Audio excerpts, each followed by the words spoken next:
ஐயா, மு. அனைவருக்கும் முருகேசன். இனிய மாலை. இனிய மாலை வணக்கம். இல்லைம்மா. பாரத பூமியில் 2 இமயங்கள், ஒன்று வடதிசையில் பாரதி என்கிற தென் திசை இமயமோ எட்டயபுரத்தருகில்.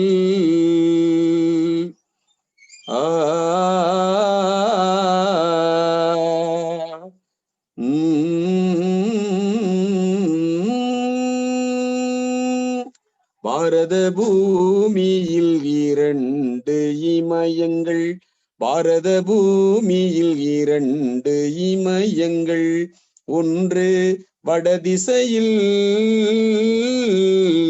பாரதி என்கிற தென் திசை இமயமோ எட்டயபுரத்தருகில்.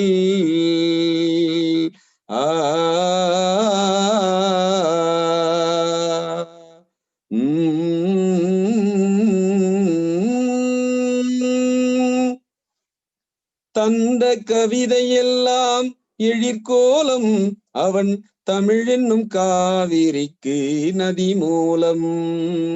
தந்த கவிதையெல்லாம் எழிற்கோலம், அவன் தமிழ் என்னும் காவிரிக்கு நதி மூலம். தீயினில் தோய்த்தெடுத்த தேனாகும், தீயினில் தோய்த்தெடுத்த தேனாகும், அவன் செய்தான் கவிதையிலே ரசவாதம், அவன் செய்தான் கவிதையிலே ரசவாதம். அவன் அக்கினி விரல்பட தமிழ் மொழி எடுத்தது புத்தம் புதிதான அவதாரம், ஜெகப்புரட்சிக்கு அவனும் ஒரு ஆதாரம். இந்த பூமி எங்கும் அவன் கவிதையின் அதிகாரம், அதிகாரம்.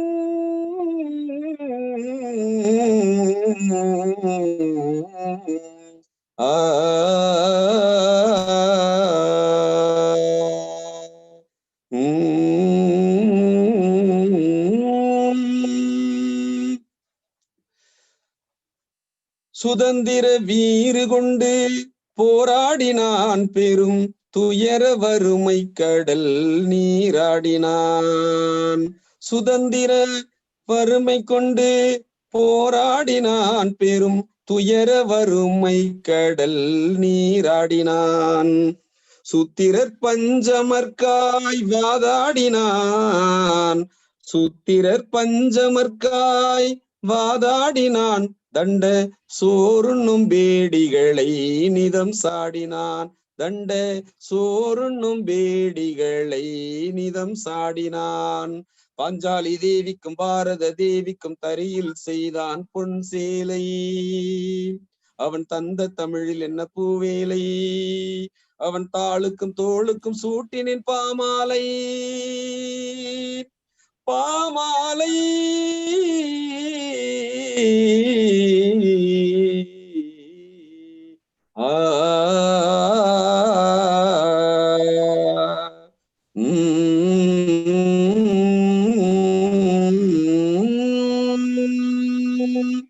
அர்ஜுனன் ஏந்தியது வில்லாயுதம், பாரதி ஆக்கிய பாக்கள் எல்லாம் சொல்லாயுதம்.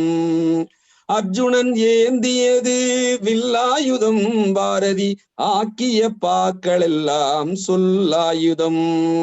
இணையாகுமோ வீமன் கதையாயுதம், இணையாகுமோ வீமன் கதையாயுதம், அவன் எழுத்தில் ஜனித்து வரும் கிருதயுகம், அவன் எழுத்தில் ஜனித்து வரும் கிருதயுகம்.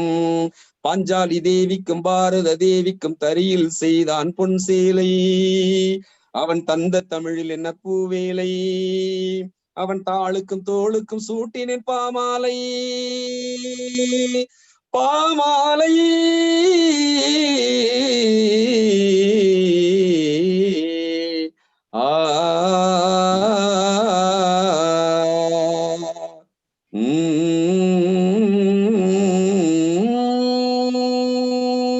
பாரத பூமியில் 2 இமயங்கள், பாரத பூமியில் 2 இமயங்கள், ஒன்று வடதிசையில்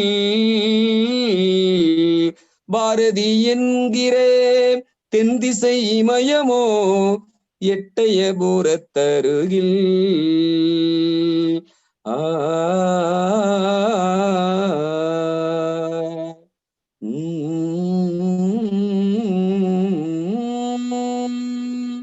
நன்றி ஐயா.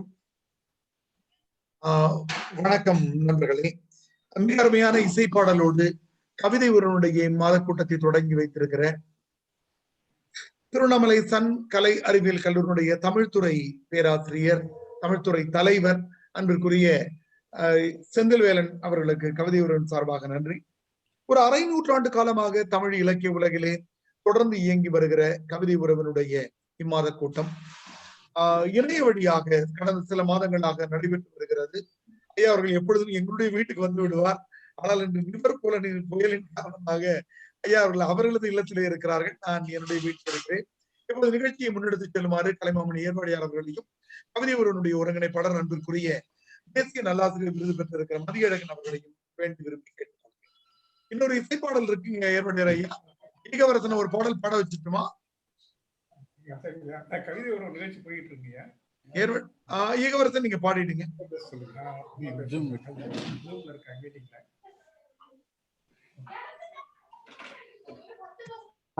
ஐயா கேக்குதுங்களா? கேக்குதுயா ஐயா, ஒரே ஒரு பாடல் பாடிட்டுங்க, ஈகவரசன் பாடிட்டுங்க. சரி சரி சரி. ஆமா ஆமா, பாவலரேறு பெருஞ்சித்தனார் அவர்கள் எழுதிய பாடல் இது. 1973ஆம் ஆண்டு. உலகம் உயிர்த்தது, நிலங்கள் விழித்தன, ஒவ்வொரு இனமும் எழுந்தது, அதன் உரிமை முழக்கம் வானம் அதிர்ந்திட ஊமையன் காதிலும் விழுந்தது.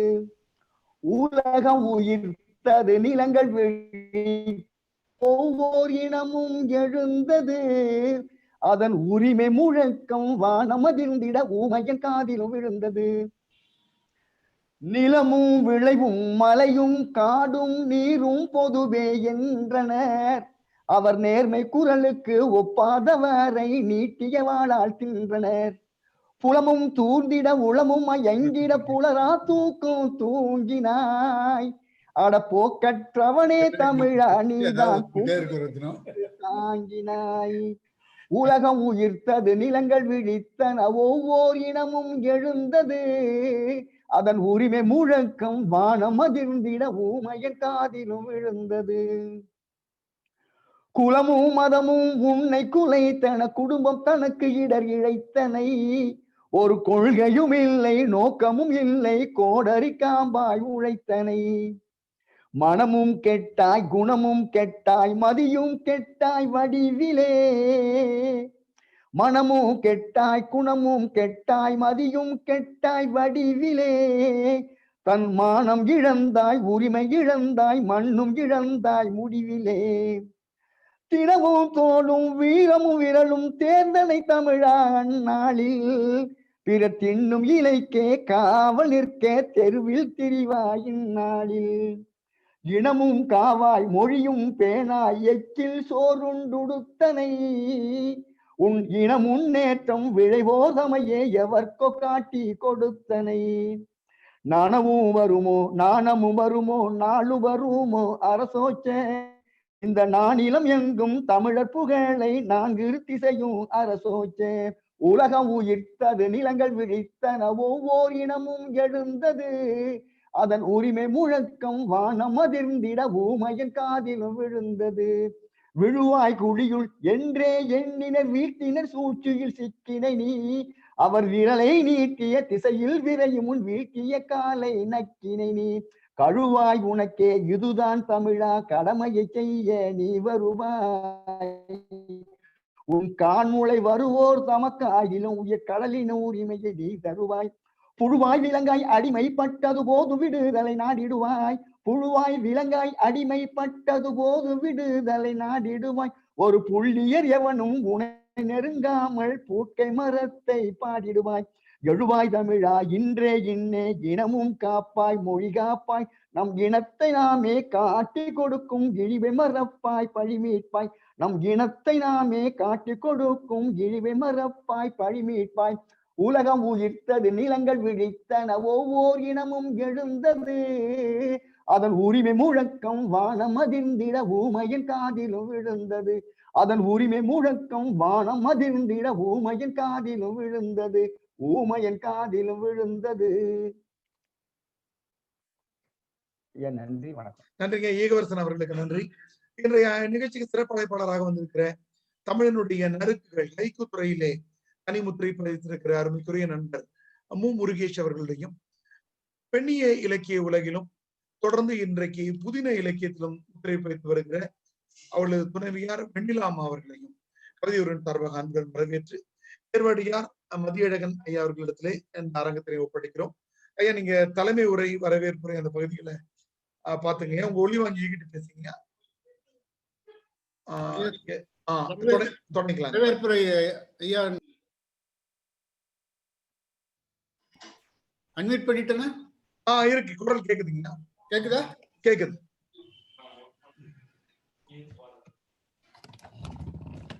வரவேற்புரை வழங்குவதற்காக கவிதை உருவனுடைய ஒருங்கிணைப்பாளர் தேசிய நல்லாசிரியர் திரு மதியழகன்.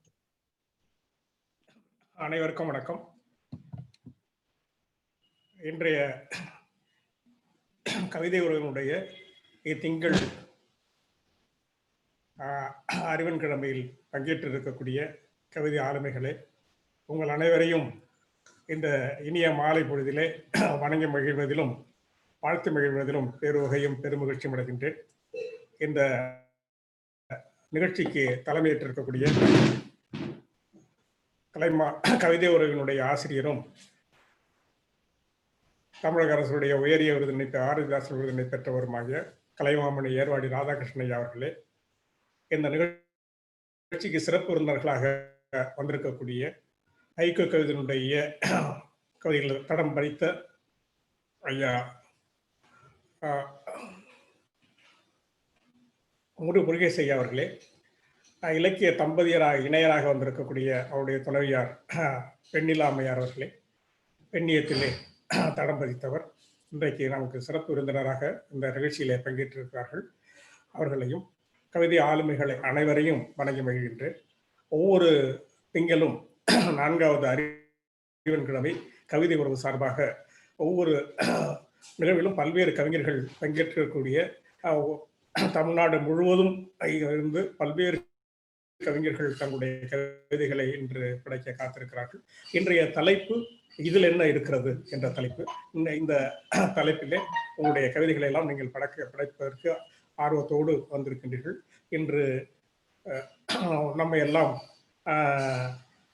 நிவர் புயல் நம்ம எல்லாம் அச்சுறுத்தி கொண்டிருந்தாலும் கூட புயலை பற்றி எல்லாம் கவலைப்படாது, அது ஒரு பக்கம் வான்மழை பெய்து கொண்டிருந்தாலும் கைமழை பொழிவதற்காக காத்து கொண்டிருக்கிறீர்கள். அந்த புயலோடு உங்களுடைய கவிப்புயலும் சேர்ந்து இன்றைக்கு சிறப்பு செய்ய காத்திருக்கிறது. இந்த இணையதளம் மூலமாக இந்த கவியரங்கு தொடங்கியது முதல் எப்பொழுதும் எங்களுடைய ஒவ்வொரு திங்களும் எங்களுடைய அண்ணா நகரில் இருக்கக்கூடிய மலர்குடியிருப்பில் இந்த நிகழ்ச்சியானது நடக்கும்.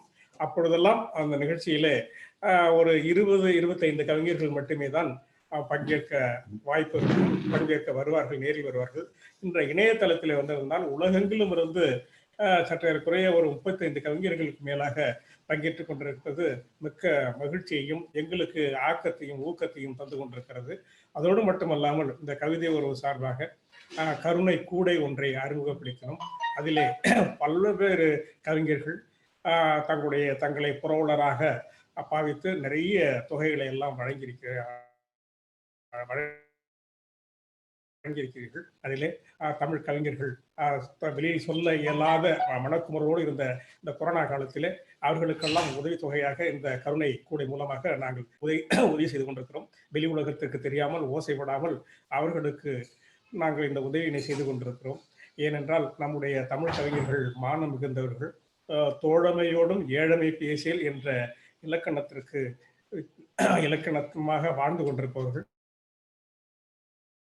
தங்களுடைய இன்பங்களை பகிர்ந்து கொள்வார்கள், துன்பங்களை தனக்குள்ளேயே வைத்திருப்பார்கள். எனவே அவங்களுடைய துன்பங்களை தாமாக அறிந்து உடுக்க இழந்தவன் கை போல ஆகிய இடுக்கண் களைவதான் நட்பு என்று வள்ளுவன் சொல்லுவான். அதுபோல யாருக்கெல்லாம் இன்னல் நிகழ்ந்ததோ அவர்களுக்கெல்லாம் இந்த கருணை கொடை மூலமாக நாங்கள் உதவி கொண்டிருக்கிறோம் என்ற ஒரு நல்ல செய்தியை இங்கே பதிவு செய்து இன்றைக்கு அந்த நிகழ்ச்சிக்கு தலைமையேற்றிருக்கக்கூடிய கலைமாமணி ஏர்வாடி அவர்களை நிகழ்ச்சியின் ஒருங்கிணைப்பாளர் என்ற வகையிலே வருக வருக என்று வரவேற்கின்றேன்.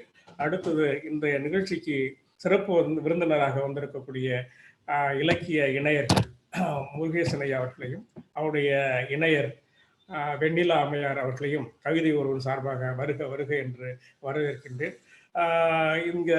இந்த கவிதை ஒருவனுடைய நிகழ்ச்சியிலே தொடக்கத்திலே அழகான ஒரு இசைப்பாடலை தந்த செந்தில்வேலன் ஐயா அவர்களுக்கும் திருச்சியை சேர்ந்த ஈகையார் சார் அவர்களுக்கும் கவிதை ஒருவன் சார்பாக நன்றி அறிதலை தெரிவிப்பதோடு அவர்களையும் இந்த நிகழ்ச்சிக்கு வருக வருக என்று வரவேற்கின்றேன். இதில் என்ன இருக்கிறது என்ற தலைப்பின் கீழே தங்களுடைய கவிதைகள் எல்லாம் படைக்க இருக்கக்கூடிய தமிழ் ஆளுமைகள் அனைத்துணை நல்ல உள்ளங்களையும் கவிதை ஒருவன் சார்பாக வருக வருக என்று வரவேற்பதோடு இந்த நிகழ்ச்சியை தொடர்ந்து இணையதளத்திலே அதுவும் இந்த கொரோனா காலகட்டத்திலே கிட்டத்தட்ட ஒரு 236 நிகழ்ச்சிக்கு மேலே தொகுத்து வழங்கி கொண்டிருக்கக்கூடிய 234 தமிழ் இயலன் ஐயா அவர்களுக்கும், ஏனென்றால் அவருடைய சாதனையானது மிகப்பெரிய தமிழ் கூறும் நல்லுலகத்திலே இல்ல அந்த பெரிய ஒரு அந்த நாலு 400 நிகழ்ச்சிகளை நடத்தி கொண்டிருக்கக்கூடிய ஐயா தமிழின் ஐயா அவர்களுக்கும் அவரோடு தொழில்நுட்ப ஒருங்கிணைப்பாளராக இருந்து இந்த நிகழ்ச்சியை நல்ல முறையிலே வடிவமைத்துக் கொண்டிருக்கக்கூடிய கவிஞர் தமிழ்முல்லை அவர்களையும் இந்த நிகழ்ச்சியின் சார்பாக வருக வருக என்று வரவேற்கின்றேன். மேலும் இந்த நிகழ்ச்சியிலே இப்பொழுது பல கவிஞர்கள் இங்கே பங்கேற்றிருக்கிறார்கள். இன்னும் சில கவிஞர்கள் வர இருக்கின்ற கவிஞர்களையும் வந்து பதிவு செய்த கவிஞர்கள் அனைவரையும் கவிதை ஒருவன் சார்பாக வருக வருக என்று வரவேற்கின்றேன். வாய்ப்புக்கு நன்றி. நன்றி நண்பர்களே. மிகச் சிறப்பான வரவேற்புரை வழங்கியிருக்கிற தேசிய நல்லாசிரியர் திரு மதியழகன் அவர்களுக்கு நன்றி. நண்பர்களே, இதுல என்ன இருக்கிறது என்ற தலைப்பில் கவிதைகள் வாசிக்க படிக்க விரும்புகிறவர்கள் தங்களது பெயரை சாட் பகுதியில குறிக்குமாறு கேட்டுக்கொள்கிறேன். நமக்கு ஜான்லி ஜெரால்ட் அம்மா இருக்கிறாங்க, அவங்க கூட அந்த பெயர்களை குறித்து வைக்கலாம். பிறகு யார் கூட சொல்றேன். 24 வரிகள் கவிதை இருக்கட்டும், எல்லா வரிகளையும் ஒரு முறை மட்டும் படிக்க வேண்டும் என்ற செய்தியோடு சொல்லி முதல் 10 அல்லது 15 கவிதைகள் படித்து முடித்த பிறகு இலக்கிய இணையருடைய இருவருடைய சிறப்புரை இடம்பெறும். பிறகு மற்றவர்களுக்கான வாய்ப்புகள் வழங்கப்படும். முதல் பெயராக குடியேற்றம் குமணன் அவருடைய பெயர் பதிவு செய்திருக்கிறார்கள். இப்பொழுது அவருடைய நிறுவனர் கலைமாமணி ஏர்வாடியார் அவருடைய தலைமை உரை இடம்பெறுகிறது.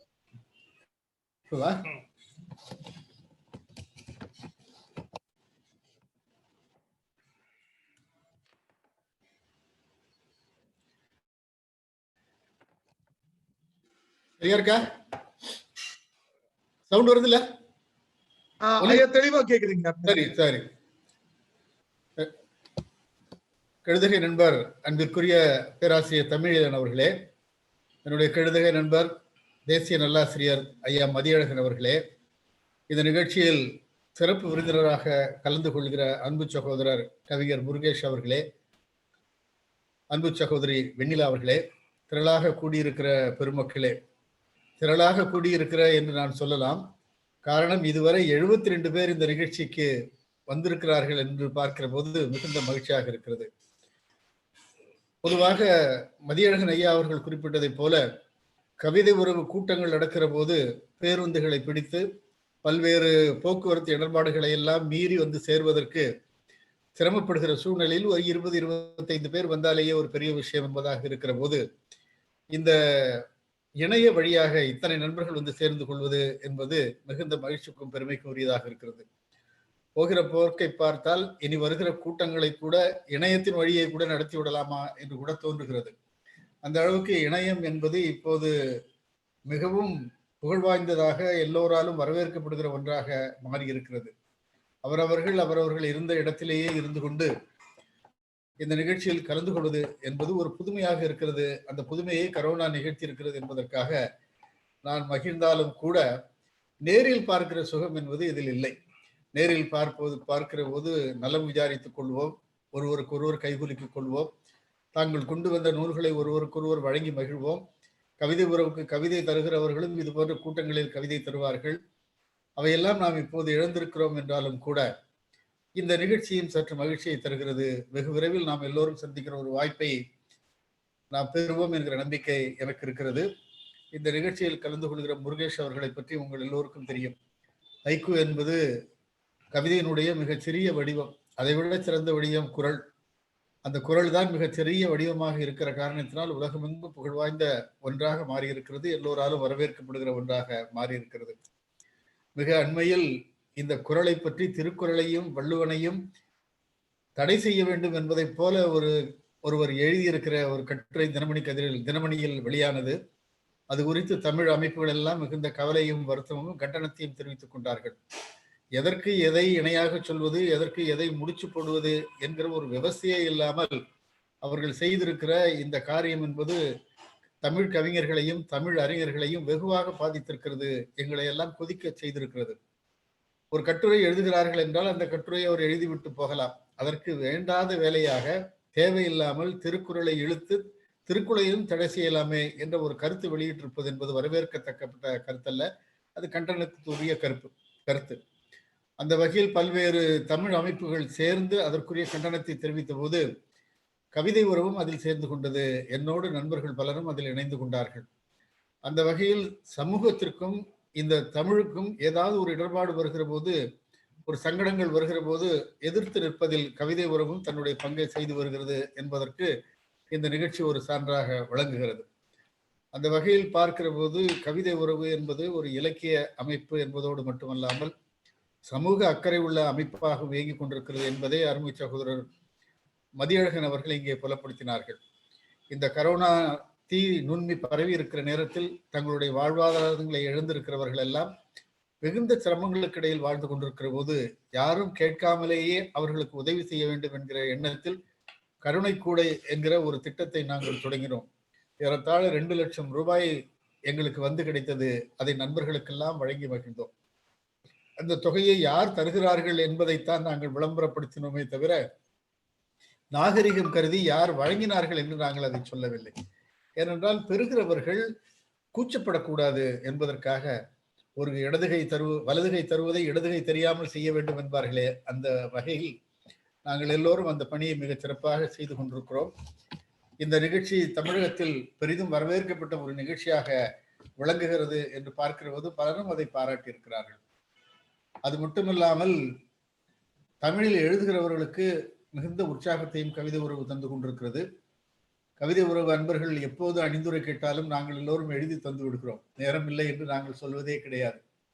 அதே போல என்னுடைய கவிதை நண்பர் முருகேஷ் அவர்கள் தாம் படித்து ரசித்த மிகச் சிறந்த கவிதைகளை எல்லாம் தொகுத்து கவிதை உறவுக்கு வழங்கி கொண்டிருக்கிறார்கள். அந்த வகையில் பார்க்கிற போது கவிதை உறவு என்பது தமிழ் இலக்கியத்திற்கும் கவிதை இலக்கியத்திற்கும் சமூக அக்கறைக்குமான மிகச்சிறந்த பங்களிப்பை செய்து கொண்டிருக்கிறது. அதில் ஒன்றுதான் இந்த மாதாந்திர கூட்டம்.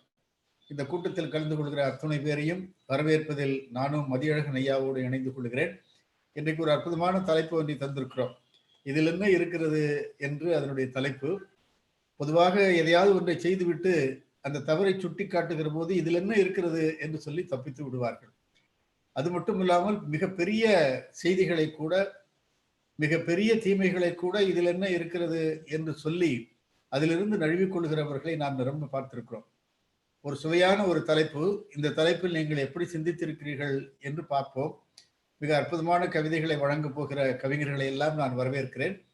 இந்த நிகழ்ச்சியை ஆர்வம் குன்றாமல் தொடர்ந்து ஒருங்கிணைத்துக் கொண்டிருக்கிற தமிழியலன் அவர்களுக்கும், என்னுடைய அன்பு மகள் தமிழ் முல்லை அவர்களுக்கும், பண்பரசன், மிக குறிப்பாக திருமதி தமிழியலன் கண்ணம்மா அவர்களுக்கும் என்னுடைய நன்றியை தெரிவிக்க வேண்டும். பொதுவாக தமிழியலன் ஐயா அவர்களுடைய இல்லத்தில் தான் இந்த கூட்டங்கள் நடக்கும். அங்கே கூட்டங்கள் நடப்பதில் எங்களுக்கு ஒரு பெரிய வசதி என்னவென்றால், ஒரு 1/4 மணி நேரத்துக்கு ஒரு முறை சூடாக ஏதாவது ஒரு காஃபி வந்து கொண்டிருக்கும், அல்லது தேநீர் வந்து கொண்டிருக்கும், உண்பதற்கு ஏதாவது சிற்றுணா வந்து கொண்டே இருக்கும். இன்றைக்கு அதை நாங்கள் மிஸ் பண்ணுகிறோம் என்றுதான் சொல்ல வேண்டும். எங்களுக்கு இன்றைக்கு அது இல்லை. இருந்தாலும் கூட அம்மையார் அவர்களுக்கு நாங்கள் நன்றி தெரிவிக்க வேண்டும். இந்த மழை இல்லாவிட்டால் அவர்களுடைய இல்லத்தில் தான் நாங்கள் இந்த சந்திப்பை வைத்திருப்போம். ஏனெனில் அவருடைய இல்லத்திற்கு செல்வது என்பது எங்களுக்கு ஒரு இனிய அனுபவம். நாங்கள் பல்வேறு விடயங்களை அங்கே பகிர்ந்து கொள்வோம். அவர் எங்களுக்கு நூல்கள் தருவார், நானும் தமிழியலன் அவர்களுக்கு நூல்கள் தருவேன். இப்படி எங்கள் நட்பு மிக சிறந்த நட்பு. மிக அண்மையில் நானும் தமிழியலன் அவர்களும், அன்பிற்குரிய மதியழகன் அவர்களும், ஞான ரவிச்சந்திரன் அவர்களும், ஐயா சீனி பழனி அவர்களும் செந்தமிழ் செம்மொழி சொற்பியல் பிறப்பியல் அகரமுதலி திட்டம் அந்த அலுவலகத்திற்கு சென்றிருந்தோம். அதனுடைய இயக்குனர் தங்க காமராசன் அவர்கள் எங்களை அன்போடு வரவேற்று அவருடைய பணிகளை எங்களோடு பகிர்ந்து கொண்டார். அந்த செய்திகளை நான் உங்களோடு ஒரு நிமிடம் பகிர்ந்து கொள்ள வேண்டும். இன்றைக்கு தமிழில் ஏறத்தாழ 10 லட்சம் வார்த்தைகள் இருப்பதாக சொல்லப்படுகிறது. அந்த வார்த்தைகளை எல்லாம் நாம் தேடி பிடித்து கண்டுபிடிக்க வேண்டும். புழக்கத்தில் இருக்கிற வார்த்தைகளை எல்லாம் மீட்டு எடுக்க வேண்டும் என்கிற ஒரு உணர்வோடு செயலோடு அவர்கள் பணியாற்றிக் கொண்டிருக்கிறார்கள். அதே போல கணினி துறையிலும் சரி, மருத்துவத்துறையிலும் சரி, அறிவியல் துறையிலும் சரி, புதிதாக வந்திருக்கிற ஆங்கில சொற்களுக்கு இணையாக தமிழ் சொற்கள் வேண்டும் என்பதற்காக அவர் கல்லூரிகள் தோறும் ஒரு உண்டியல் ஒன்றை வைத்திருக்கிறார். சொல் உண்டியல் என்று அதற்கு பெயர். அந்த உண்டியலில் அவர்கள் எந்த ஆங்கில சொல்லுக்கு தமிழ் வேண்டும் என்று விரும்புகிறார்களோ அதை எழுதி போட்டு விடலாம். அதே போல அவர்களே கண்டுபிடித்த சொற்கள் ஏதேனும் இருந்தால் அதையும் அதில் போடலாம். அதற்குரிய சொற்களை இவர்கள் ஆக்கி தருகிறார்கள். அந்த வகையில் பார்க்கிற போது கவிதை உறவு சார்ந்த அன்பர்களுக்கெல்லாம் நான் ஒரு வேண்டுகோள் வைக்கிறேன். இந்த பணியில் நாமும் பங்கு கொள்ள வேண்டும் என்று நான் ஆசைப்படுகிறேன். ஏதேனும் ஆங்கில சொல்லுக்கு இணையான தமிழ் சொல் வேண்டும் என்று நீங்கள் கருதினால் அந்த சொற்களை கவிதை உறவுக்கு நீங்கள் அனுப்பலாம். நாங்கள் அவற்றை தொகுத்து, தமிழியலன் அவர்களும் மதியரவர்களும் நானும் சேர்ந்து தொகுத்து அந்த அகரமுதலி திட்ட அலுவலகத்திற்கு அனுப்பி வைப்போம். அவர்கள் நல்ல சொற்களை நம்மிடம் தருவார்கள். அதுபோல நீங்களும் ஆங்கில சொற்களுக்கு இணையான தமிழ் சொல் ஒன்றை தேடி பிடித்தீர்களே ஆனால், அல்லது நீங்களே கண்டுபிடித்தீர்களே ஆனால் அதையும் தரலாம். அந்த சொற்களை அவர்களுக்கு நாங்கள் அனுப்புவோம்.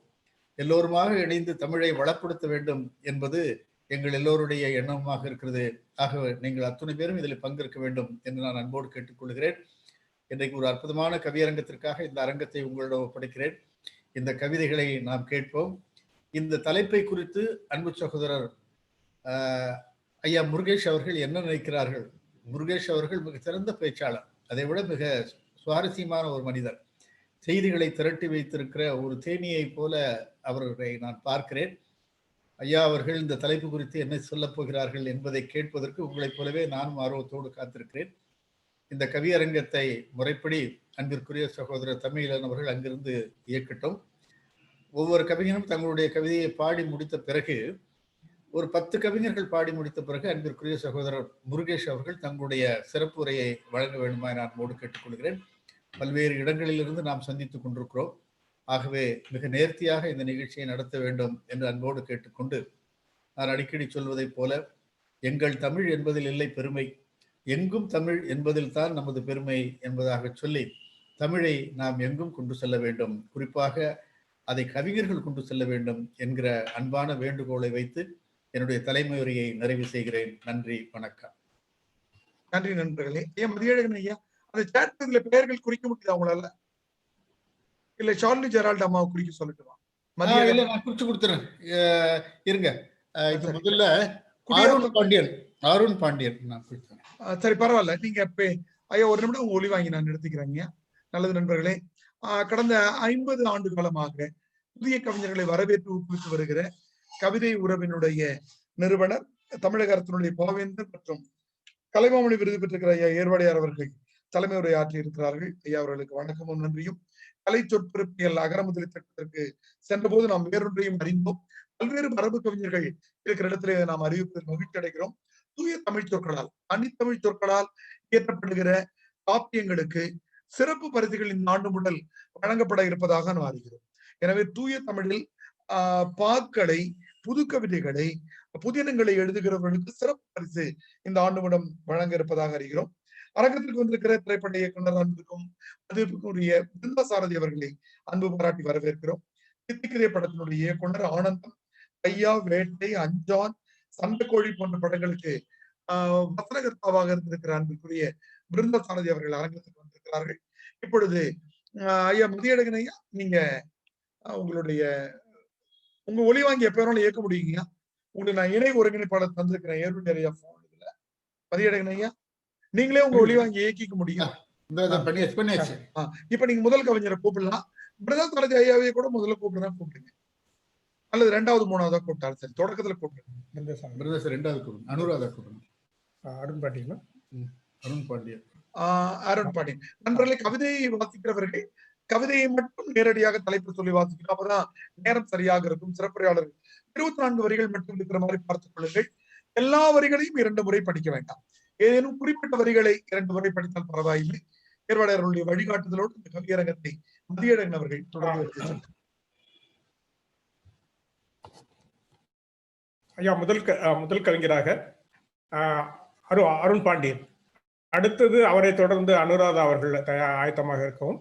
முதல் கவிஞராக அருள் பாண்டியன் அவர்கள் இதுல என்ன இருக்கிறது என்ற தலைப்பில் உங்களை கவிதை வாசிக்க அன்போடு அழைக்கின்றோம். தயாரா இருக்கீங்களாமா? தயாரா இருக்கீங்களா? அருண் பாண்டியன், இங்கிலாந்துல இருந்து இணைந்திருக்கிற அருண் பாண்டியன். அருண் பாண்டியன். எனக்கு தெரிய நீங்க அந்த பேர் எப்படி எடுத்தீங்க? சேட் பகுதியிலயா? சரி, அவரு போன கலந்துரையாடுவோம் வந்திருந்தாரு. அவரு அருண் பாண்டியன் அவங்க வந்து இது மியூட்ல இருக்காங்கன்னு நினைக்கிறேன். இல்ல, நான் ஒளி வாங்கி இயக்கிறதுக்கு அனுமதி கொடுத்துட்டேன் எல்லாருக்கும். அனுராதா அருண் பாண்டியன் கவிதை படிக்கிறீங்களா? அடுத்தவங்க பேர் என்னங்க? ஐயா, பிருந்தா தரதி ஐயா முதல்ல படிக்க சொல்றீங்க. கூப்பிடுங்களேன். திரைப்பட இயக்குனர் கூப்பிடுங்க. சார் வணக்கம். ஐயா வணக்கம். உங்களை கவனிக்கலையே நானு. உங்களுடைய அழைப்பை மறக்க முடியுமா? சரி, ரொம்ப மகிழ்ச்சி. அதான் வந்துட்டேன். கவிதை கொண்டு பார்வையாளர் தான் சார். பிருந்தா சாரதியோட அப்பா வந்த மாதிரி இருக்கு. அப்பா சொல்றீங்க? சரி. ஐயா, நான் கவனிக்கிறேன் சார். நான் பார்வையாளர் தான். கை தட்டுவதற்காக வந்திருக்கேன். உங்களுடைய பேச்செல்லாம் கேட்டுட்டு எனக்கு உங்களுடைய இந்த தலைப்பு ரொம்ப அழகா இருந்தது. அப்புறமேட்டு நம்முடைய முருகேஷும் வெண்ணிலாவும் வர்றாங்க. அவங்களுடைய சிறப்புரையெல்லாம் சொல்லியிருக்கீங்களே, அதனால சரி. அப்படி காலையில நம்ம பேசிட்டு இருக்கும்போது இன்றைய மாலை ஜூம் மீட்டிங் கவிதை ஒரு மாதந்தோறும் நடத்துகிற இந்த ஜூம் மீட்டிங்கை பற்றி வேற சொன்னீங்க. அதனால தவிர்க்க முடியல. இந்த புயல் வெள்ளத்துக்கு இடையிலையும் நீங்கள் வந்து இலக்கியத்தின் மீது இவ்வளவு ஆர்வமாக வந்து இந்த ஜூம் மீட்டிங்கை தொடர்ந்து நடத்துவது பெரிய மகிழ்ச்சிக்கும் பாராட்டுதலுக்கும் உரிய ஒன்று. கவிதை உறவில் நானும் இணைந்திருப்பதை பெரும் மகிழ்ச்சியாக நினைக்கிறேன். அடுத்த முறை பேசுகிறேன் அல்லது கவிதை படிக்கிறேன். வணக்கம். நன்றிங்க. அனுராதா. ஆமா, அனுராதா தயாரிங்களா? ஒலி வாங்கி இயக்கத்துக்கு எல்லாருக்கும் அனுராதா 2 பேருமே இருக்காங்க. அருண் பாண்டியனும் இருக்காங்க, அனுராதாவும் இருக்கிறாங்க. ஒலி வாங்கி இயக்கிற இசைவும் கொடுத்துருக்கோம் நம்ம. ஆனா அவங்க வரல. எனக்கு தெரியும். குடியேற்ற குமணன் கூட்டிருக்கீங்க. குடியாத்த குமணனா? குடியாத்த குமணன் இருக்கீங்களா? வணக்கம். குடியாத்த குமணன். வணக்கம். கவிதை படிக்கட்டுங்களா? படிங்க. கருத்திற்கு வலிமை சேர்ப்பது தரவு, ஓய்விற்கு வலிமை சேர்ப்பது இரவு, செலவிற்கு பெருமை சேர்ப்பது வரவு, கவிதைக்கு பெருமை சேர்ப்பது கவிதை உறவு. கவிதை உறவுக்கு என் வணக்கம், கனிவான வணக்கம். இப்பதான் கவிதை தொடங்குது, அதையெல்லாம் கணக்குல சேர்த்துக்காதீங்க. இதுல என்ன இருக்கிறது? அறிவை அழிக்கிறது, அறியாமையை வளர்க்கிறது, வாய்மையை அழிக்கிறது, பொய்மையை வளர்க்கிறது, செங்கோலை மறுக்கிறது, கண்ணக்கோலை வளர்க்கிறது, ஓதகம் மறுக்கிறது, பாதகம் வளர்க்கிறது, சிந்தனை மறுக்கிறது, நிந்தனை வளர்க்கிறது, நெஞ்சகம் மறுக்கிறது, வஞ்சகம் வளர்க்கிறது, ஒற்றுமை மறுக்கிறது, வேற்றுமை வளர்க்கிறது, கல்வியை மறுக்கிறது, கல்லாமையை வளர்க்கிறது, பலர் வாய்ப்பை மறுக்கிறது, சிலர் வாய்ப்பை வளர்க்கிறது, மறுமணம் மறுக்கிறது, கைம்பெண்மை வளர்க்கிறது, பெண்ணுரிமை மறுக்கிறது, பெண்ணடிமை வளர்க்கிறது, அரவணைப்பை மறுக்கிறது, புறக்கணிப்பை வளர்க்கிறது, விருப்பை மறுக்கிறது, வெறுப்பை வளர்க்கிறது, மேலெண்ணம் மறுக்கிறது, கீழெண்ணம் வளர்க்கிறது, மாந்த நேயம் மறுக்கிறது, மாந்த காயம் வளர்க்கிறது, மாந்த நேயம் மறுக்கிறது, மாந்த காயம் வளர்க்கிறது, தென்மொழியை சிதைக்கிறது, வடமொழியை வளர்க்கிறது, பிறப்புக்கும் மறுக்கிறது, பிறவி பகை வளர்க்கிறது, நன்னம்பிக்கையை மறுக்கிறது, மூட நம்பிக்கையை வளர்க்கிறது, திராவிடனை மறுக்கிறது, ஆரியனை வளர்க்கிறது, நீதி நெறி மறுக்கிறது, சாதி வெறி இருக்கிறது, சமதர்மம் மறுக்கிறது, அதர்மம் இருக்கிறது, சமநீதி மறுக்கிறது, மனுநீதி இருக்கிறது. தீமையை தவிர மனு நீதியில் இதில் என்ன இருக்கிறது? வணக்கம். ஐயா மதிய ஒளி வாங்கி இயக்கிட்டு பேசுங்க.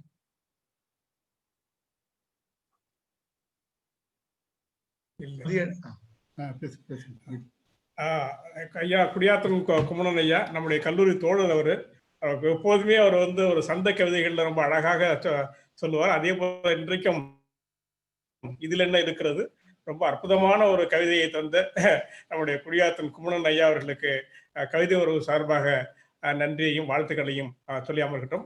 அடுத்த நிகழ்வு அடுத்த கவிஞர் ஐயா ஒரே நிமிடம். அவங்க ஷாலினி அம்மா பட்டியல் போட்டிருக்காங்க பாருங்க. அடுத்து இருங்க ஒரு ஒளிப்பதிவு நிறுத்திக்கிறேன்.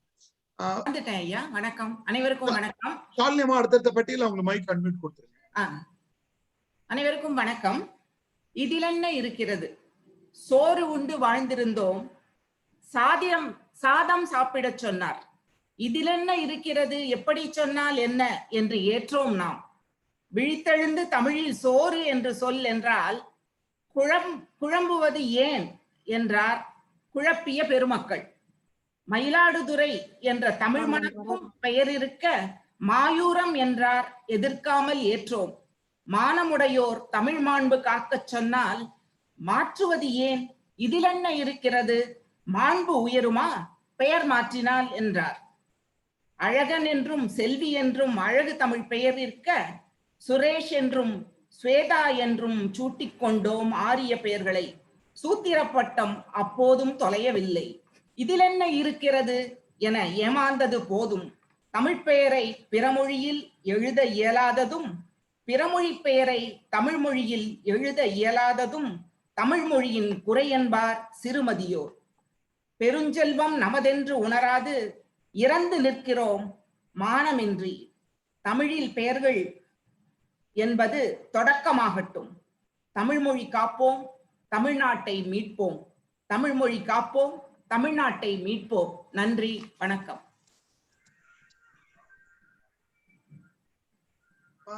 மதியழகன் அவங்க படிச்சு முடிச்ச உடனே ஏதாவது கருத்து சொல்றதுன்னா நீங்க சொல்லுங்க. அந்த கவிஞர்களை அழைக்கிறது ஷாலினி ஜெரால்டு அழைப்பாங்க. மதியழகன் உங்க ஒளி அம்மா வேண்மான் அவர்கள் ரொம்ப அழகாக தனித்தமிழை பற்றி ரொம்ப வலியுறுத்தி சொன்னீங்க. இதில் என்ன இருக்கிறது என்று நாம் பிறமொழி பெயர்களையே நாம் வைத்துக் கொண்டிருக்கின்றோம். அது ரொம்ப அழகா எல்லாமே தமிழ்படுத்த வேண்டும், சுரேஷோ ரமேஷ் வேண்டாம் என்று ரொம்ப அற்புதமாக சொன்னீர்கள்.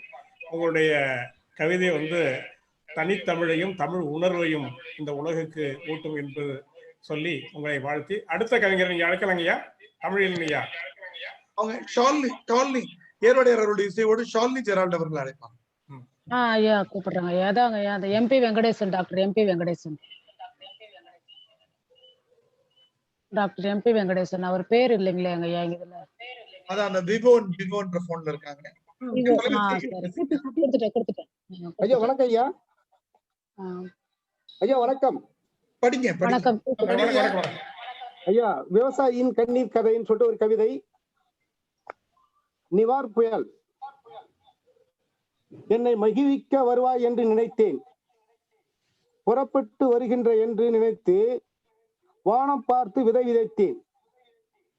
என் மண்ணில் என் கண் முன்னே என் பயிர்கள் அழிவதை கண்டு என் உயிர் போகும் நிலையில் நினைத்து வாடும் இந்த பயிர்களை பார்த்து ஐயா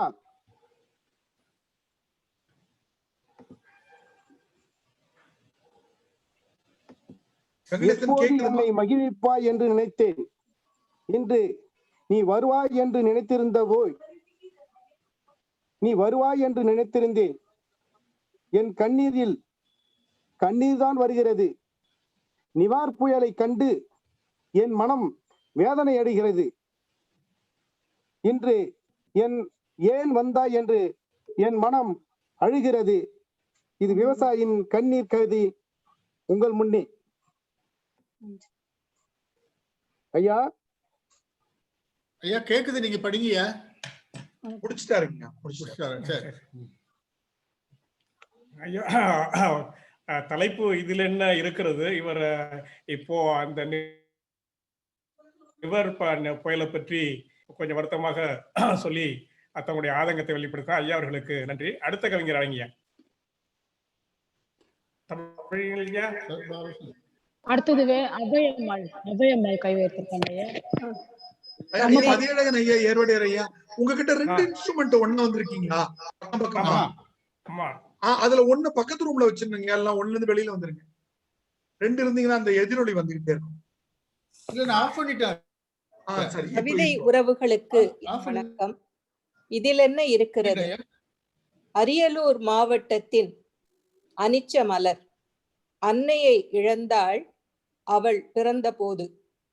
என் அன்னையைப் போல எத்தாயும் என்றும் இனி இறக்கலாகாது என எண்ணினாள். நானும் மருத்துவராகி எம் மக்களை காப்பேன். நலமுடன் என் ஊரார் வாழ வழி காண்பேன் என்றே சூளுரைத்தாள். முயன்றே படித்தாள். எண்ணியவாறே உயர் மதிப்பெண்ணும் பெற்றாள். என் செய்வது? நுழைவு தேர்வது அவளை தடுக்கும் ஒடுக்கும் தேர்வானது. கால்நடை மருத்துவம் படிக்க வழி சொன்னது. இதில் என்ன இருக்கிறது? அதுவும் மருத்துவமே என்றார். கண்மணியாம் அனிதாவோ இன்னுயிர் துறந்தாள். கலங்கினோம் துடித்தோம் தமிழரெல்லாம். போச்சே போச்சே 50 ஆண்டுகளாய் கட்டி எழுப்பிய சமூக நீதியை அழிக்கிறாரே என என் அப்பா துடித்ததை கண்டு நானும் துடித்தேன். ஆனால் அப்போதும் அவர் சொன்னார், இதில் என்ன இருக்கிறது? அன்றாடம் இறப்போர் பலருண்டு, அவர்களுள் அனிதாவும் ஒருத்தி. இதில் என்ன இருக்கிறது என்றார். இதில் என்ன இருக்கிறது என்பாரை இனம் காண்போம். சூழ்ச்சி வேரறுத்து வாகை சூடுவோம் வாரீர். நன்றி, வணக்கம். நன்றி நன்றி அம்மா, ரொம்ப நல்லா சொன்னீங்க. அது நீட் தேர்வினுடைய நம்முடைய தமிழ் இனத்தையும் தமிழ் மாணவர்களையும் சமுதாய நீதியையும் கெடுக்கக்கூடிய அந்த நீட் தேர்வினுடைய வஞ்சகத்தையும் அதனுடைய தாக்கத்தையும் அழகாக கவிதையில் எடுத்து சொன்ன அம்மா அவர்களுக்கு நன்றி. அடுத்த கவிஞர் சொல்லுங்கம்மா. சொல்லுங்க ஐயா.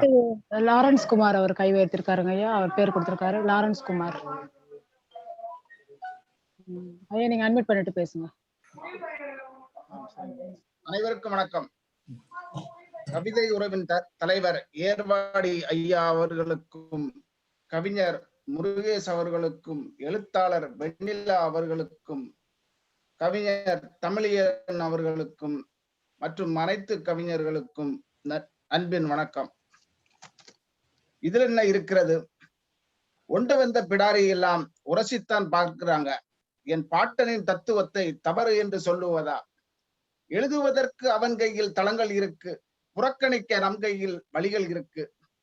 நாம் வாங்கி படிப்பதனால் எழுதுகிறான், வாரி கொளுத்தி விட்டால் அடங்கி விடுவான். நாம் வாங்கி படிப்பதனால் எழுதுகிறான், வாரி கொளுத்தி விட்டால் அடங்கி விடுவான். மனுசுருமிதி தவறு என்றால் உலக பொதுமுறையை பழிக்கிறானா? மனுசுருமிதி தவறு என்றால் உலக பொதுமுறையை பழிக்கிறானா? மனுசுருமிதி தவறுதான், வள்ளுவன் உலக பவறுதான். மனுசுருமிதி தவறுதான், வள்ளுவன் உலக பவறுதான். மண்டியிட வைப்போம், போராட்ட களத்தில் நிற்போம். இனி என்ன இருக்கு என்று எண்ணாமல் இனிதான் இருக்கிறது என்று எண்ண வைப்போம். நன்றி, வணக்கம்.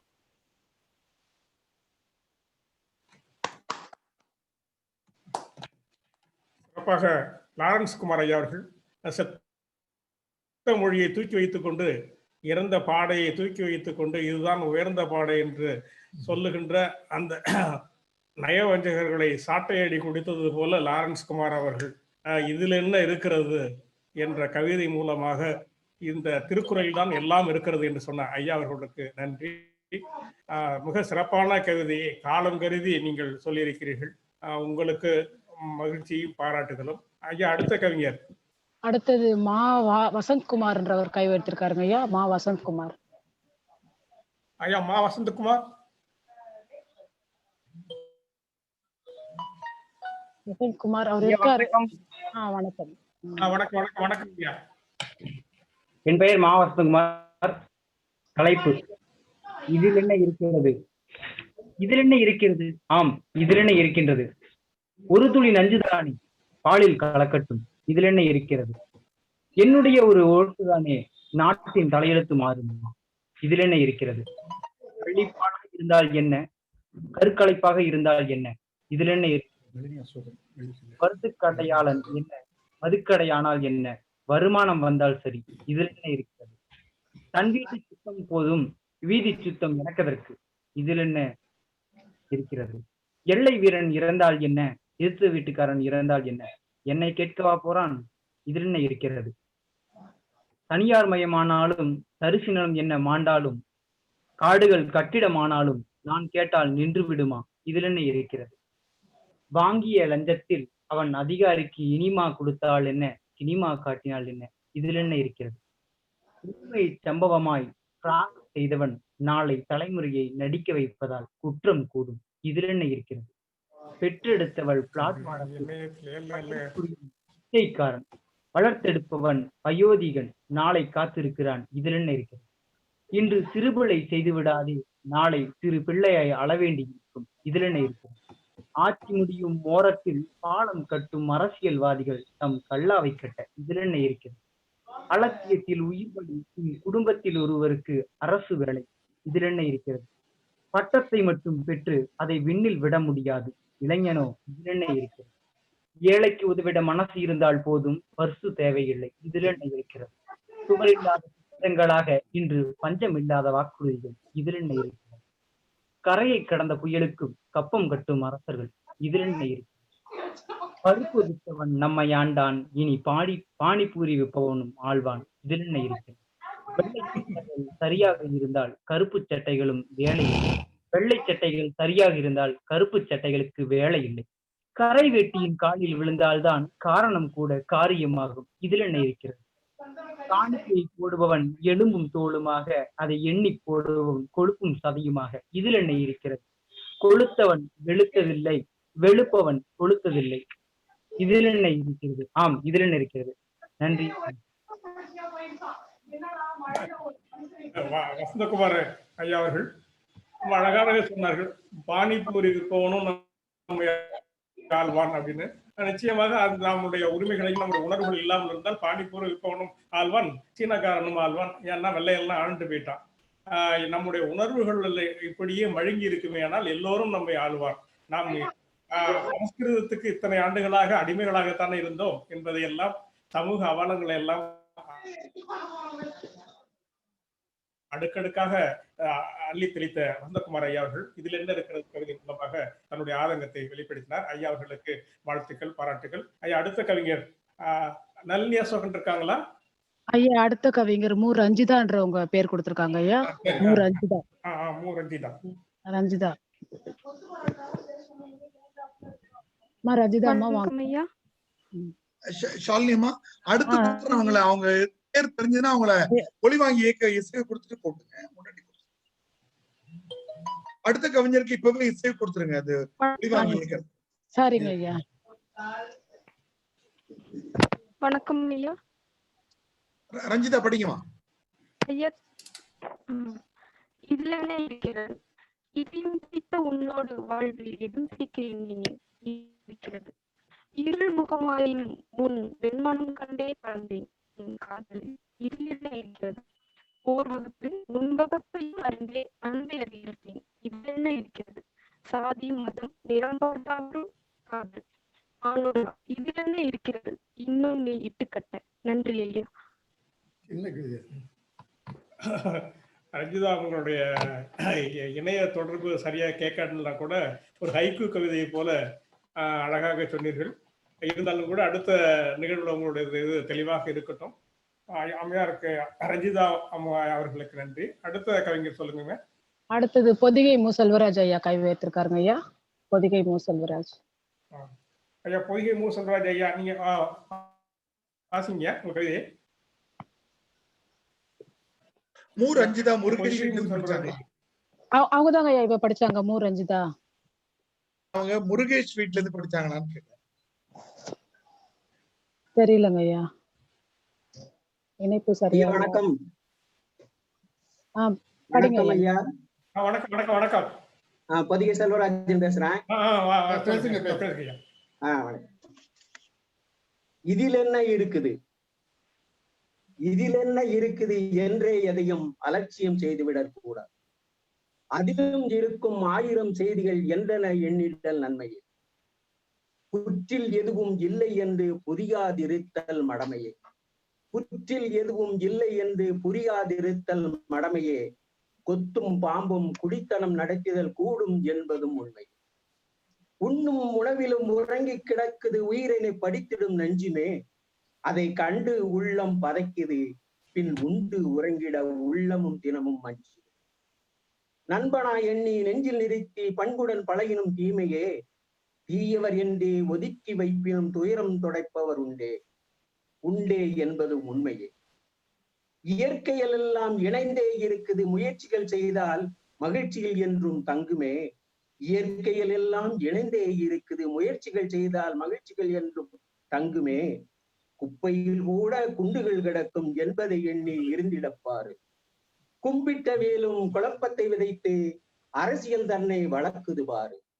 கும்பிட்ட வேலும் குழப்பம் விதைத்து அரசியல் வளர்க்குது பாரு.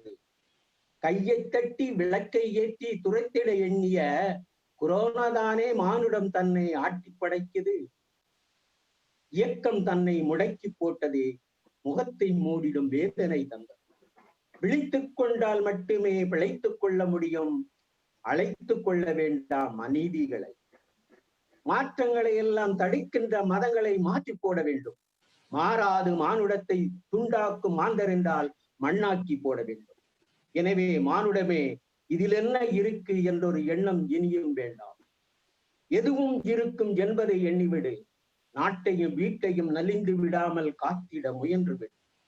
தமிழினை அழித்திட திருக்குறளை வலித்திடும் கொடியவர் செயலினை அறவே ஒழித்து விடு. அவர் ஆட்டத்தை அடக்கிவிடு. வாய்ப்புக்கு நன்றி, வணக்கம். பொதிகை செல்வராஜ் ஐயா, ரொம்ப சிறப்பான உங்களுடைய கவிதை.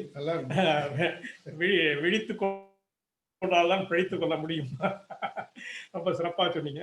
அதோட உங்களுடைய கண்டனத்தையும் திருக்குறளை தாழ்மைப்படுத்தி அந்த எண்ணங்கள் எல்லாம் அப்படியே உள்ள குமுறலாக கடைசியாக வைத்தீர்கள். நிச்சயமாக ஒவ்வொருவருடைய நெஞ்சிலும் ஆறாத வலுவாக பதிந்த அந்த கட்டுரை. அதற்கு நம்முடைய கண்டனங்கள் எல்லாம் தொடர்ந்து கொடுத்து கொண்டிருக்க வேண்டும். அந்த வகையில செல்வராஜ் ஐயா சிறப்பான கவிதை தந்தீர்கள். உங்களுக்கு பாராட்டுகளும் வாழ்த்துக்களும். அடுத்த கவிஞரை அழைப்போம். நன்றி. அடுத்த கவிஞர்மா. அடுத்த கவிஞர் நம்ம சகோதரி புனித ஜோதி ஐயாங்க ஐயா. வணக்கம், அனைவருக்கும் வணக்கம். அன்பாய் பேசி பண்பாய் பழகும் அன்புள்ள அப்பா மதிப்பிற்குரிய ஏர்வாடி ராதாகிருஷ்ணா ஐயா அவர்களுக்கு முதற்கண் வணக்கம். இணைய தேனி மதிப்பிற்குரிய தமிழீரன் ஐயா அவர்களுக்கும், நல்லாசிரியர் விருது பெற்ற மதிப்பிற்குரிய மதியழகன் ஐயா அவர்களுக்கும், சாலினி ஜெரால்ட் அம்மா அவர்களுக்கும் முதற்கண் வணக்கம். இதில் என்ன இருக்கிறது? ஊருக்கு போய் திரும்பி வரும் அப்பா கொண்டு வரும் பையில் ஒளிந்திருந்தது இதில் என்ன இருக்கிறது என்ற ஆர்வத்திற்கான வினா. சிறு வயதில் மொட்டை மாடியில் தூங்கும் நேரம் வானத்தை பார்க்கும் போதெல்லாம் இதில் என்ன இருக்கிறது, 1000 கவிதைகள் இதன் மேல் எழுதுவதற்கு என்ற வியப்பு வினா ஒளிந்திருந்தது. தோழி ஒருத்தி மதிய உணவு பாத்திரத்தை திறக்க முடியாமல் போராடும் சமயத்தில் இதில் என்ன இருக்கிறது என்ற நையாண்டி வினா ஒளிந்திருந்தது. கடந்த கால வாழ்க்கை அனுபவத்தை தந்தை சொல்லும் போதெல்லாம் இதில் என்ன இருக்கிறது எரிச்சல் வினா ஒளிந்திருந்தது. உயரத்தில் பறக்கும் ஆண்டைகளின் புறக்கணிப்பில் ஆடையில்லாதவன் மீது விழும் வினாவில் இதில் என்ன இருக்கிறது சாதாரண வினாவாக கேட்க தோன்றும். அதில் ஒதுக்கப்படும் முதலாளித்துவ வினா ஒளிந்திருக்கும். நஞ்சை தடவி பேசும் நாவிற்கு தெரியாது இதில் என்ன இருக்கிறது என்று, வடுவான நெஞ்சத்திற்கே தெரியும் அதில் என்ன இருந்ததென்று. சொல்லிக்கொண்டே போகலாம் இதில் என்ன இருக்கிறதென்று. வலியும் வசந்தமும் அதில் உண்டு என்பதை அறியும் வரை. நன்றி, வணக்கம். நன்றிம்மா புனித ஜோதி அம்மா. ரொம்ப அழகான கவிதை. நஞ்சை தடவிய நாவில் என்ன அது என்ன இருக்கிறது என்று தெரியுமா என்று அழகாக சொன்னீர்கள். அவங்களுடைய அந்த கவிதை வரிகள் எல்லாம் ரொம்ப அழகா இருந்தது. சிறப்பான கவிதை வழங்கிய புனித ஜோதி அம்மையார் அவர்களுக்கு நன்றி. அடுத்த கவிஞர் வருவதற்கு முன்னால் சிறப்பு நன்றிமா. அடுத்த கவிஞர் வருவதற்கு முன்னால் நம்முடைய சிறப்பு விருந்தினுடைய சிறப்புரை காத்திருக்கிறது. அதற்கு முன்னால் அடுத்த திங்களுடைய கவிதை தலைப்பு வானம் அத்தனை தூரமில்லை. வானம் அத்தனை தூரமில்லை என்ற தலைப்பு. அடுத்த திங்களுடைய நம்முடைய கவிதை உருவனுடைய தலைப்பு வானம் அத்தனை தூரமில்லை என்ற தலைப்பில் 24 வரிகளுக்குள்ளாக உங்களுடைய கவிதைகளை வழங்கலாம். இப்பொழுது அடுத்த கவிஞருக்கு முன்னதாக நம்முடைய சிறப்பு விருந்தினர் அவர்கள் திரு முருகேஷ் ஐயா அவர்கள். நீங்க சொல்லுங்க ஐயா. முருகேஷ் அவர்களை நான் வரவேற்கிறேன். முருகேஷ் அவர்களுக்கு அறிமுகம் தேவையில்லை. ஹைக்கூ என்ற கவிதை வடிவத்தில் இன்று முன்னணியில் இருக்கிற கவிஞர்களில் ஒருவராக அவர் விளங்குகிறார். ஹிந்து நாளிதழில் அவர் உதவி தலைமை ஆசிரியராக பணியாற்றி கொண்டிருக்கிறார். அகனி பதிப்பகம் என்கிற ஒரு பதிப்பகத்தின் வாயிலாக மிகச்சிறந்த நூல்களை எல்லாம் வெளியிட்டுக் கொண்டிருக்கிறார். இந்த ஆண்டு கவிதை உறவு வழங்குகிற பரிசொன்றினையும் அவர் பிறப்புகிறார். அவருக்கு கரவொலிகளால் நாம் வாழ்த்துக்களை தெரிவிப்போம்.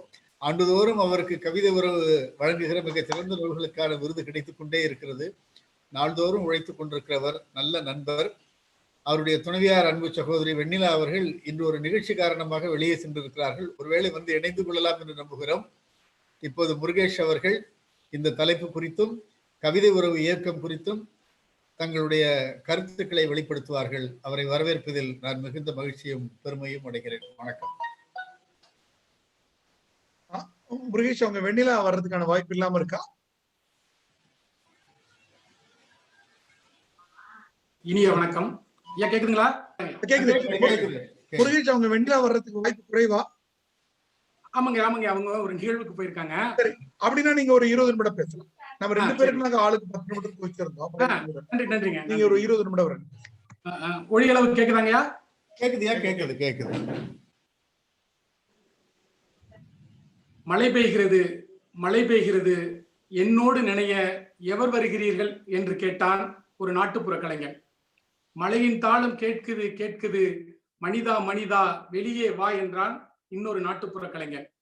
இன்றைக்கு தமிழகம் முழுவதும் நிவர் புயலின் காரணமாக எங்கு பார்த்தாலும் மலைத்தூறல் விழுகிற நேரில் கவிதை உறவின் சார்பில் கவிஞர்கள் சந்திப்பு நிகழ்வில் இதில் என்ன இருக்கிறது என்கிற தலைப்பில் கவிதை மழை இங்கேயும் பெய்து கொண்டிருக்கிறது, வெளியேயும் பெய்து கொண்டிருக்கிறது. இந்த சிறப்பான நாளில் இவ்வளவு கவிஞர்களையும் ஒரு முகத்தில் சந்திக்க வாய்ப்பளித்த கவிதை உறவின் ஆசிரியர் அன்பிற்குரிய கலைமாமணி ஏர்வாடி எஸ் ராதாகிருஷ்ணன் ஐயா அவர்களுக்கும், கவிதை உறவின் சாரதிகளாக இருந்து இயக்கிக் கொண்டிருக்கிறார் அன்பு கவிஞர் தமிழியலன், புலவர் ஐயா சு மதியழகன், தொலைபேசி மீரான் உள்ளிட்ட அனைத்து நண்பர்களையும் வணங்கி மகிழ்கிறேன். காலந்தோறும் காலம் ஓடிக்கொண்டே இருக்கிறது.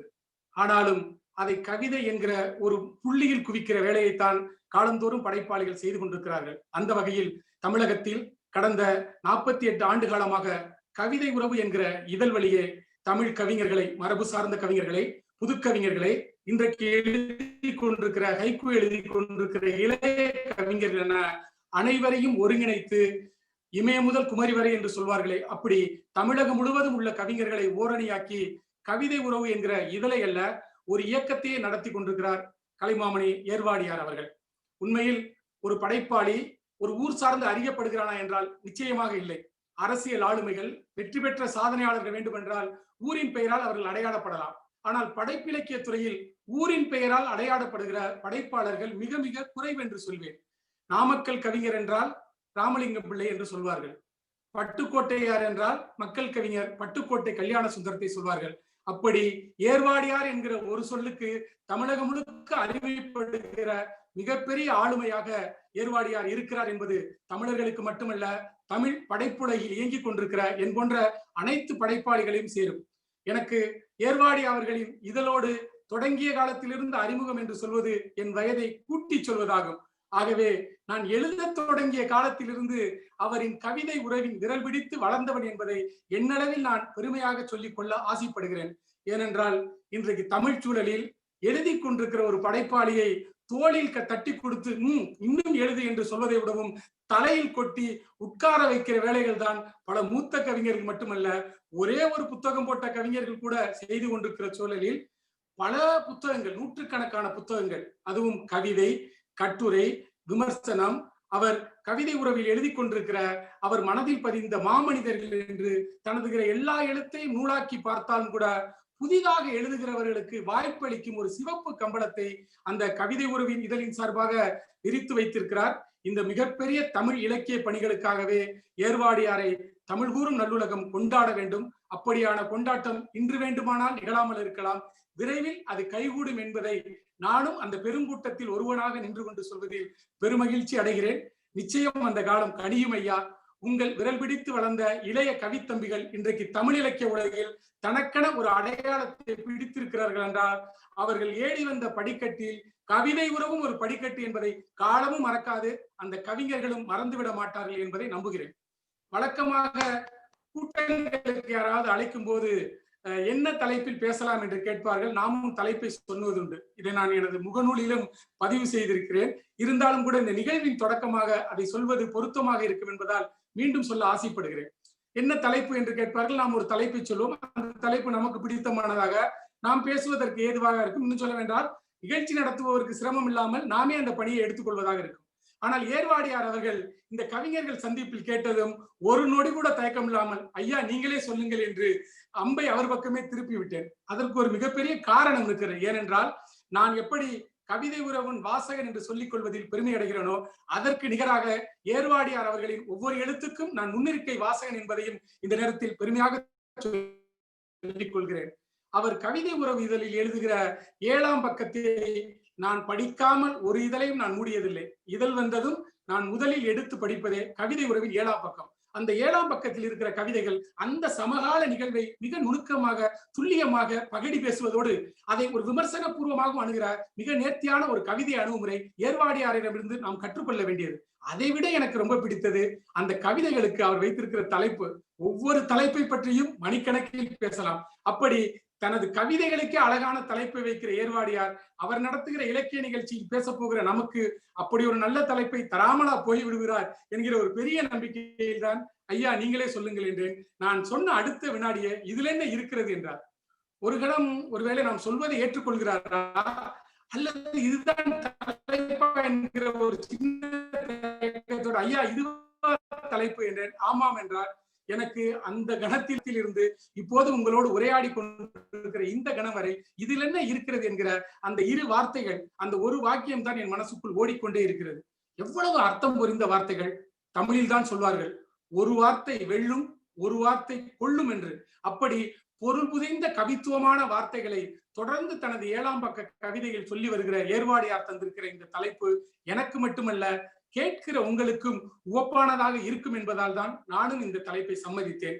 அந்த வகையில் நான் அறிந்த சில செய்திகளை இதில் என்ன இருக்கிறது என்கிற அந்த தலைப்பின் வழி நின்று உங்களோடு பகிர்ந்து கொள்ள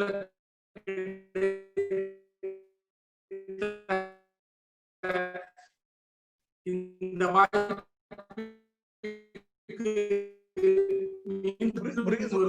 வணங்கி மகிழ்கிறேன்.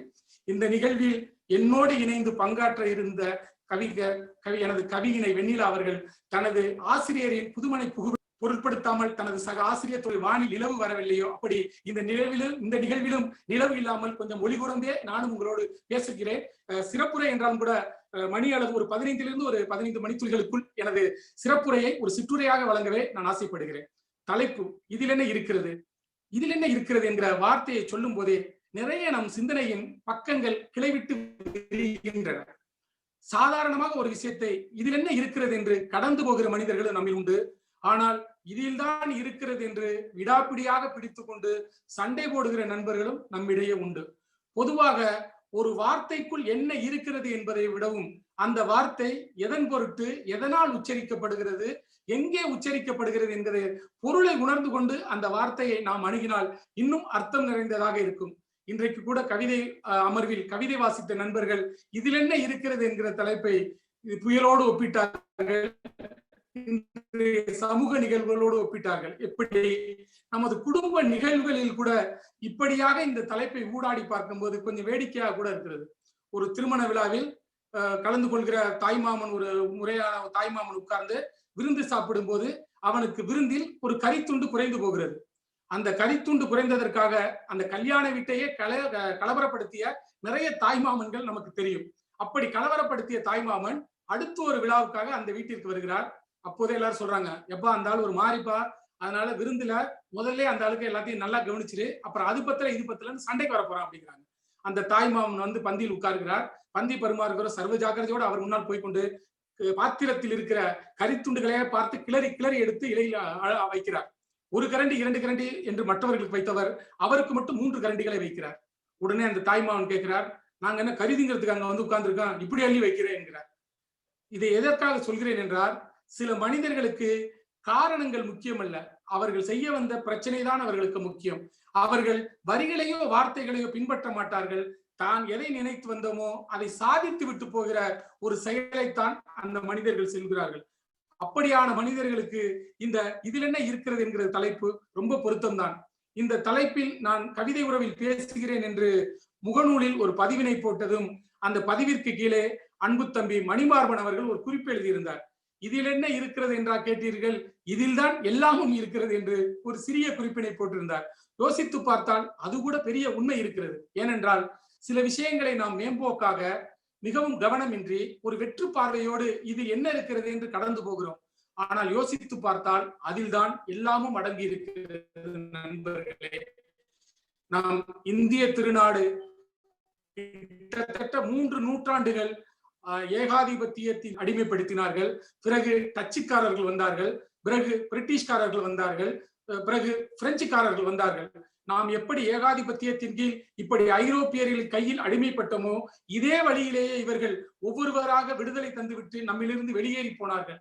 இந்த விடுதலையை பற்றி நாம் பேசும்போதெல்லாம் இதில் என்ன இருக்கு?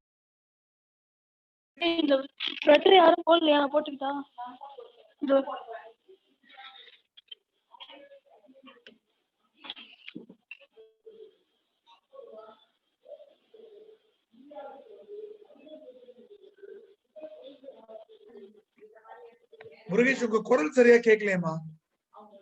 முருகேஷ் ஒரு நிமிஷம் இருங்க. முருகேஷ், ஒரு பகுதியில் வைஸ்ராய் என்று சொல்லப்படுகிற ஆளுநராகவும் பொறுப்பேற்கிறார். அப்படி வாஸ்கோடா காமா போர்ச்சுகீசிய பயணி எப்படி இந்தியாவின் ஒரு பகுதியில் தனது ஆதிக்கத்தை நிலைநிறுத்துகிறானோ அப்படி ஆதிக்கத்தை நிலைநிறுத்தியதோடு இல்லாமல் இந்தியாவில் உள்ள எல்லா வளங்களையும் தனது நாடுகளுக்கு கொண்டு போகிறார்கள். எல்லோரும் அதைத்தான் செய்தார்கள். நம்மை அடிமைப்படுத்திய போர்ச்சுகீசியர்களாகட்டும், டச்சுக்காரர்களாகட்டும், பிரெஞ்சுக்காரர்கள், பிரிட்டிஷ்காரர்கள் என எல்லோருமே இந்திய வளங்களை சுரண்டி போவதில் தான் கவனமாக இருந்தார்கள். சிலர் கூட சொல்வார்கள், ஆங்கிலேய நம்மை ஆட்சி செய்ததனால் தான் நமக்கு ரயில் பாதை வசதி வந்தது, நமக்கு கல்வி கற்பித்தார்கள் என்று. அதில் ஒரு புறம் வேண்டுமென்றால் உண்மை இருக்கலாம். ஆனால் மறுபுறத்தில் அவன் ரயில் பாதைகள் அமைத்ததே அவன் இங்கிருந்து சரக்குகளை ஏராளமாக கொண்டு செல்வதற்கான வசதியாகத்தான். அதே போல நமக்கு அவன் கல்வி அளித்தது கூட நாம் கல்வி ஒளியில் பெற்று வாழ்வில் முன்னேற வேண்டும் என்பதற்காக அல்ல. அவன் தனக்கு தேவையான வேலையாட்களை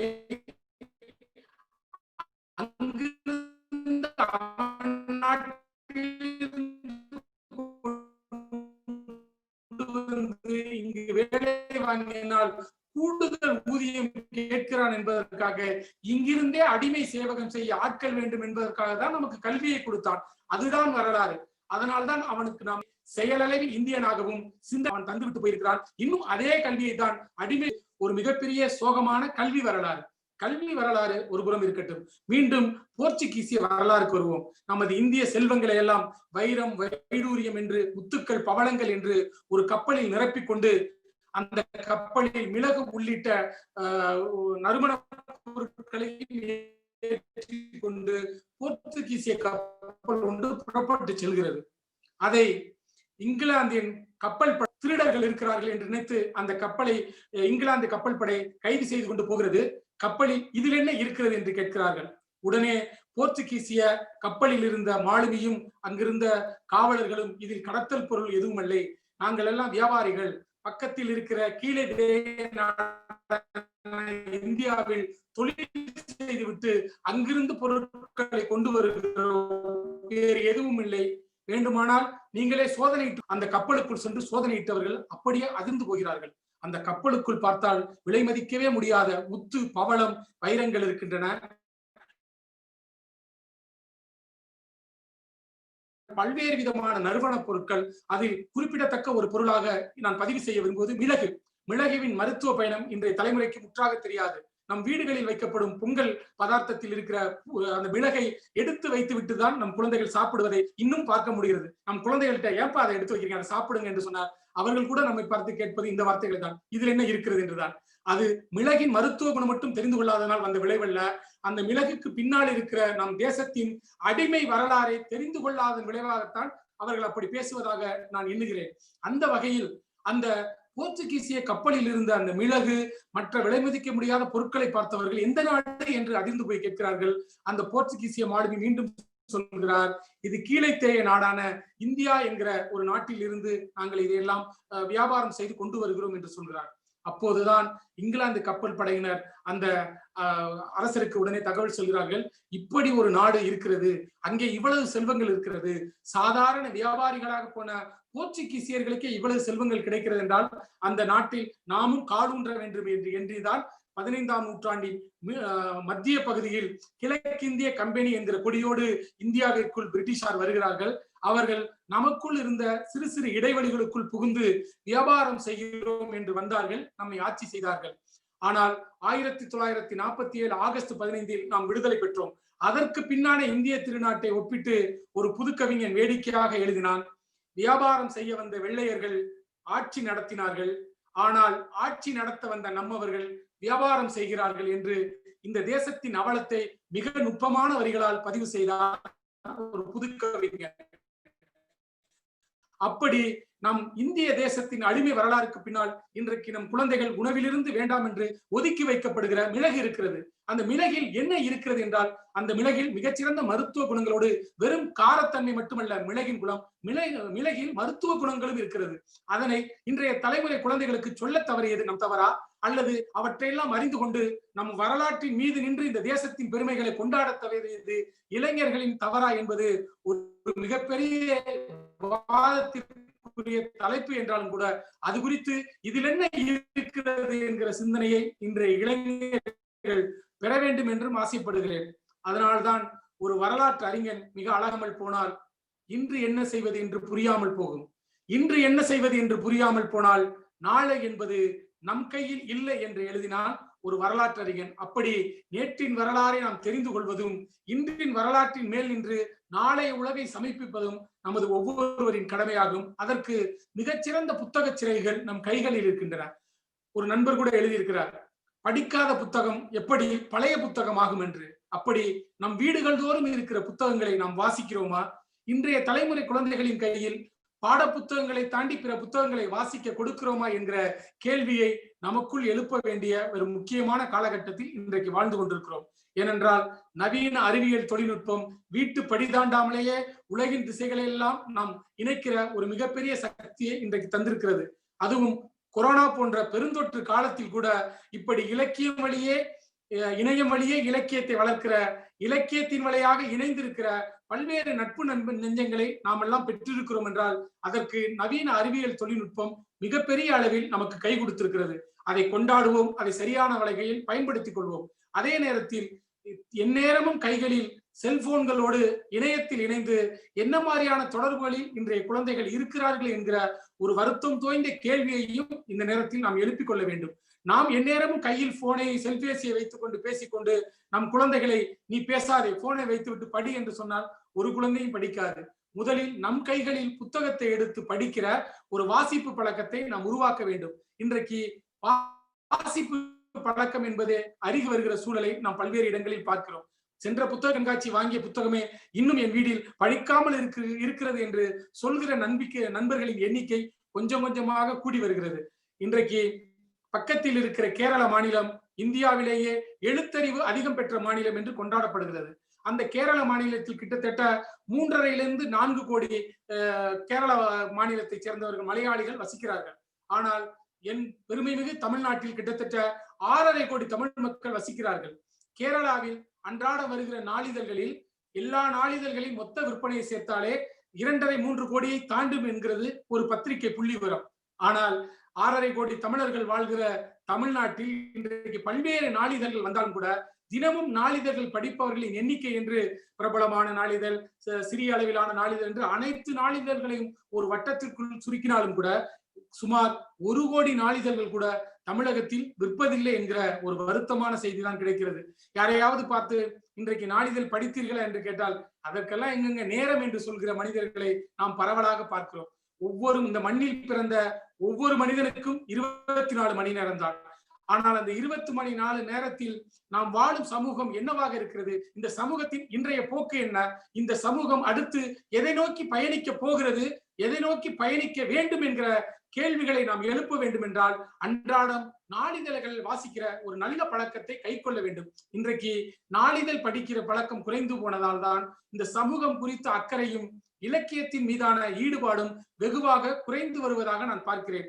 அதே நேரத்தில் நாளிதழ்களும் இலக்கியம் சார்ந்த படைப்பாளிகளுக்கு முன்னுரிமை தருவதும் படைப்பு இயக்கத்தில் ஈடுபடுகிற ஆளுமைகளை குறிப்பாக சிற்றிதழ் தளத்தில் புதிதான படைப்பிலக்கியங்களுக்கு வழி அமைக்கிற சிற்றிதழாளர்களை முன்னிறுத்தி கொண்டாடுவதும் தமிழ் சூழலில் மிகவும் குறைவு.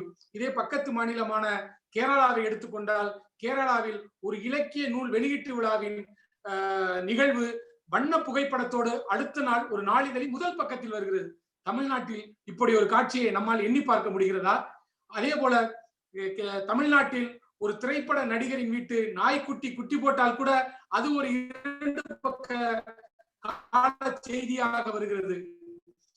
ஆனால் ஒரு இலக்கியவாதி வீடுகளில் நடக்கிற விழாவோ, ஒரு இலக்கியவாதியின் புத்தக வெளியீட்டு விழாவோ அல்லது நூல் விமர்சனம் கேரள மாநிலத்தில் அப்படியெல்லாம் இல்லாமல் நடிகர்கள் என்பவர் 2ஆம் பட்சமாகவர் சமூகத்தை கட்டமைக்கிற, சமூகத்தை புனரமைக்கிற, சமூகத்தின் அடுத்த மாற்றங்களுக்கு தன்னை தகவமைத்து தருகிற இலக்கிய படைப்பாளிகளுக்கான மிக உயரிய இடங்களை கேரள மாநிலத்திலிருந்து வருகிற மலையாள இதழ்கள் தருகின்றன. ஆனால் தமிழ் இதழ்களும் அப்படியாக வர வேண்டும் என்று இந்த நல்ல வாய்ப்பில் இதில் என்ன இருக்கிறது என்று நாம் கடந்து போகாமல் இது குறித்தும் சிந்திக்க வேண்டும் என்கிற ஒரு எளிய வேண்டுகோளை உங்கள் மத்தியில் நான் வைக்கிறேன். இந்த சூழலில் இதில் என்ன இருக்கிறது என்று எதையும் நாம் கேட்டுவிடலாம். ஆனால் என்ன இருக்கிறது என்று கேட்பதை விடவும் என்ன இருக்கிறது என்று தெரிந்து கொள்வது ரொம்பவும் பொருத்தமானது என்று நான் நம்புகிறேன்.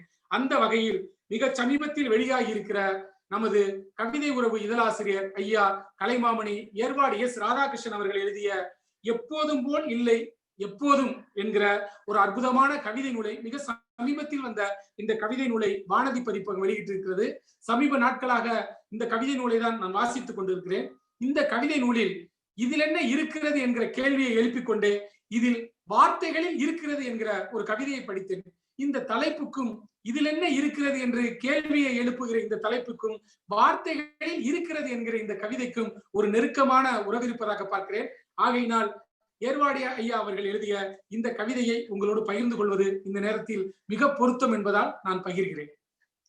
வார்த்தைகளில் இருக்கிறது. யார் விதைத்ததென்று தெரியவில்லை. ஏராளமாய் விளைந்து கிடக்கின்றன வார்த்தை நெற்கதிர்கள். அறுவடை செய்ய வந்தவர்களிடம் ஆர்வத்தோடு மொழித்தாய் கேட்டால் என்ன செய்ய போகிறீர்கள் என்று. விற்று பிழைக்க விளைகிறேன் என்றனர் சிலர்.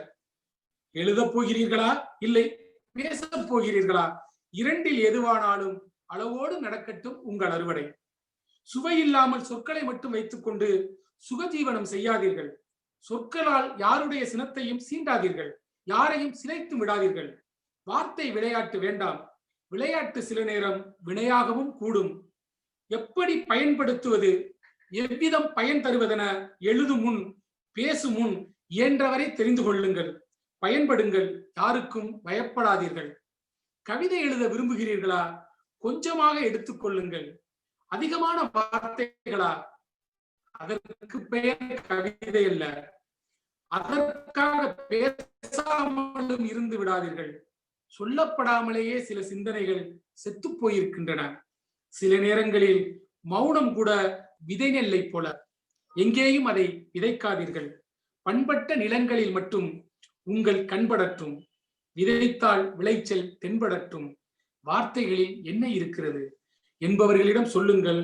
வார்த்தைகளில் தான் இருக்கிறது நம் வாழ்க்கை என்று மிகவும் இந்த தலைப்புக்கு நெருக்கமாக வேறொரு தளத்தில் நின்று இதில்தான் எல்லாம் இருக்கிறது என்று வார்த்தைகளுக்குள் மனித வாழ்வு இருப்பதை மிக நுட்பமாக அழகாக சொல்கிறது ஏர்வாடியாரின் இந்த சிறப்பு மிக்க கவிதை.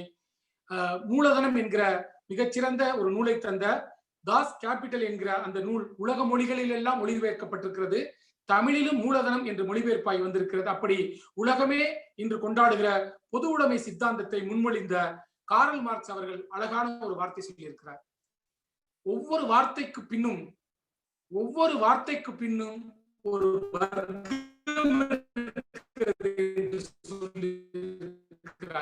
ஆகவே வார்த்தைகளை வெறும் வார்த்தைகளாக இறைத்து விடாமல் ஒவ்வொரு வார்த்தைகளையும் ஏர்வாடியார் அவர்கள் விதைக்க வேண்டும்.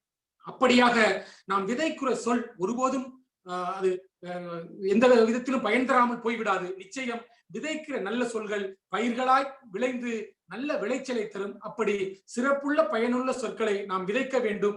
தானாய் எல்லாம் மாறும் என்பது பழைய பொய்யடா, அது பழைய பொய்யடா என்றான் மக்கள் கவிஞர் பட்டுக்கோட்டை கல்யாண சுந்தரம். அந்த வகையில் எதுவும் தாழான் நடக்காது.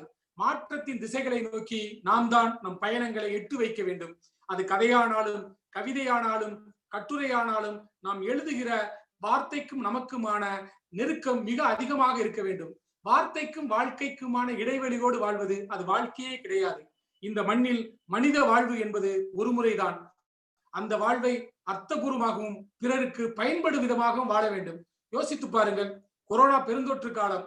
அவரவர் வீடுகளுக்குள் இருந்து அவரவர் வாழ்க்கையை பற்றி மட்டுமே நாம் கவலைப்பட்டுக் கொண்டிருக்கிற சூழலில் 40 ஆண்டு காலமாக கவிதை உறவு என்கிற இதழை நடத்தி கொண்டிருக்கிற ஒரு இதழாசிரியர் இதழ் நடத்துவதே என்பது எவ்வளவு சிரமமான பொருளாதார நெருக்கடி தருகிற பணி என்பதை நாம் அறிவோம்.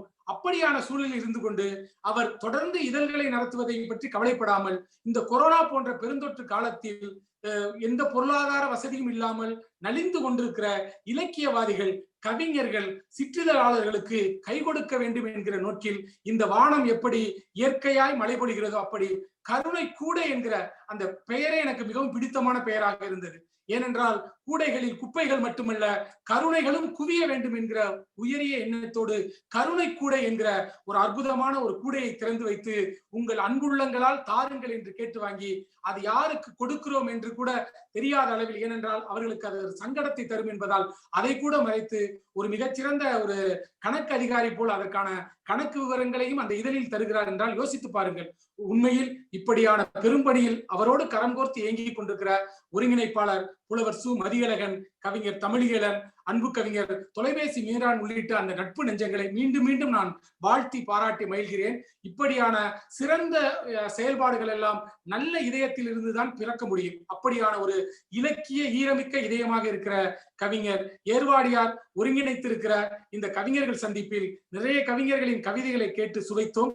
இன்னும் சில கவிஞர்களின் கவிதைகளை நாம் சுவைப்போம். அதற்கு முன்னாக மாற்றங்களை நோக்கி நாம் நடக்க நாமும் அந்த மாற்றங்களின் திசைகளை நோக்கி நடப்போம். மகாத்மா காந்தி சொன்னாரே, நீ நினைக்கிற மாற்றமாக முதலில் நீயே இரு என்று.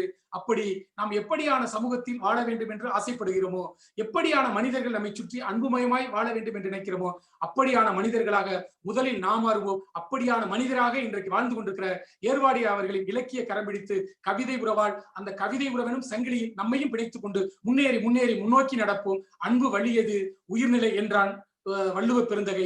அப்படி அன்பின் வழியதாய் வாழ மாற்றங்களின் திசை நோக்கி நாம் நடக்கும். எதுவும் தானாய் மாறாது என்பதால் உணர்ச்சி கவிஞர் காசி அனந்தன் சொன்ன ஒரு குறுங்கதையோடு எனது உரையை நிறைவு செய்ய ஆசைப்படுகிறேன். இப்போது காசி ஆனந்தன் அவர்களின் ஒரு குறுங்கதை. கதையின் தலைப்பு முனைப்பு. காலை பனி, கொக்கும் குருவியும் குளிரால் நடுங்கின. தங்களுக்குள்ளேயே பேசி அவை ஒரு முடிவுக்கு வந்தன. இன்று நான் குளத்துக்கு போவதில்லை, வேண்டுமானால் மீன் இங்கே வரட்டும் என்றது கொக்கு. நானும் தான் தோப்புக்கு போவதில்லை, வேண்டுமானால் பழம் இங்கே வரட்டும் என்றது குருவி. பொழுது கரைந்தது, பசி வயிற்றை கிள்ளியது. நடுப்பகல் தாண்டிய பின்னும் பசியை எப்படி தாங்கிக் கொள்ள முடியும்? கொக்கு குளத்துக்கு போனது, குருவி பழத்துக்கு போனது. மரத்தில் இருந்த அணில் பாடியது, கொக்கை தேடி குளம் வராது, குருவியை தேடி பழம் வராது. நண்பர்களே, இந்த அணில் பாடிய வரிகள் அணிலுக்கு மட்டுமல்ல இந்த மானுட சமுதாயம் முழுமைக்குமானது. நாம் அன்பான மனிதர்களோடு ஆளை பிடித்து நடக்க வேண்டும் என்றால் நம்மை சுற்றி இருக்கிற இலக்கிய நண்பர்களோடு தோளோடு தோள் சேர்ந்து நிற்போம். கவிதை எழுதுவோம் என்பது வெறும் இதழ் அல்ல, அது ஒரு இலக்கிய இயக்கம். அந்த இலக்கியத்தின் ஒரு அங்கமாக நாமும் இணைந்து பயணிப்பதில் இந்த மனித வாழ்க்கைக்கான அர்த்தமும் இலக்கியத்திற்கான சமூக பயணம் விளையும் என்கிற நம்பிக்கையோடு இந்த நல்ல வாய்ப்பில் ஒரு புயல் நாளில் வெளியே தூறல் உள்ளே சாரல் என்று சொல்வது போல மனசுக்குள் கவிதை சாரல் பொழிய வைக்க இந்த வாய்ப்பளித்த கவிதை உறவுக்கும் என் அன்பிற்கினிய ஐயா கலைமாமணி ஏர்வாடி எஸ் ராதாகிருஷ்ணன் உள்ளிட்ட நண்பர்களுக்கும் இந்த இணைப்பில் இணைந்திருக்கிற என் மனசுக்கு நெருக்கமாக என்னோடு கவிதை பயணத்தில் கைபிடித்து பயணிக்கிற சக கவிதை நண்பர்களுக்கும் நன்றி பாராட்டி விடைபெறுகிறேன். நன்றி, வணக்கம்.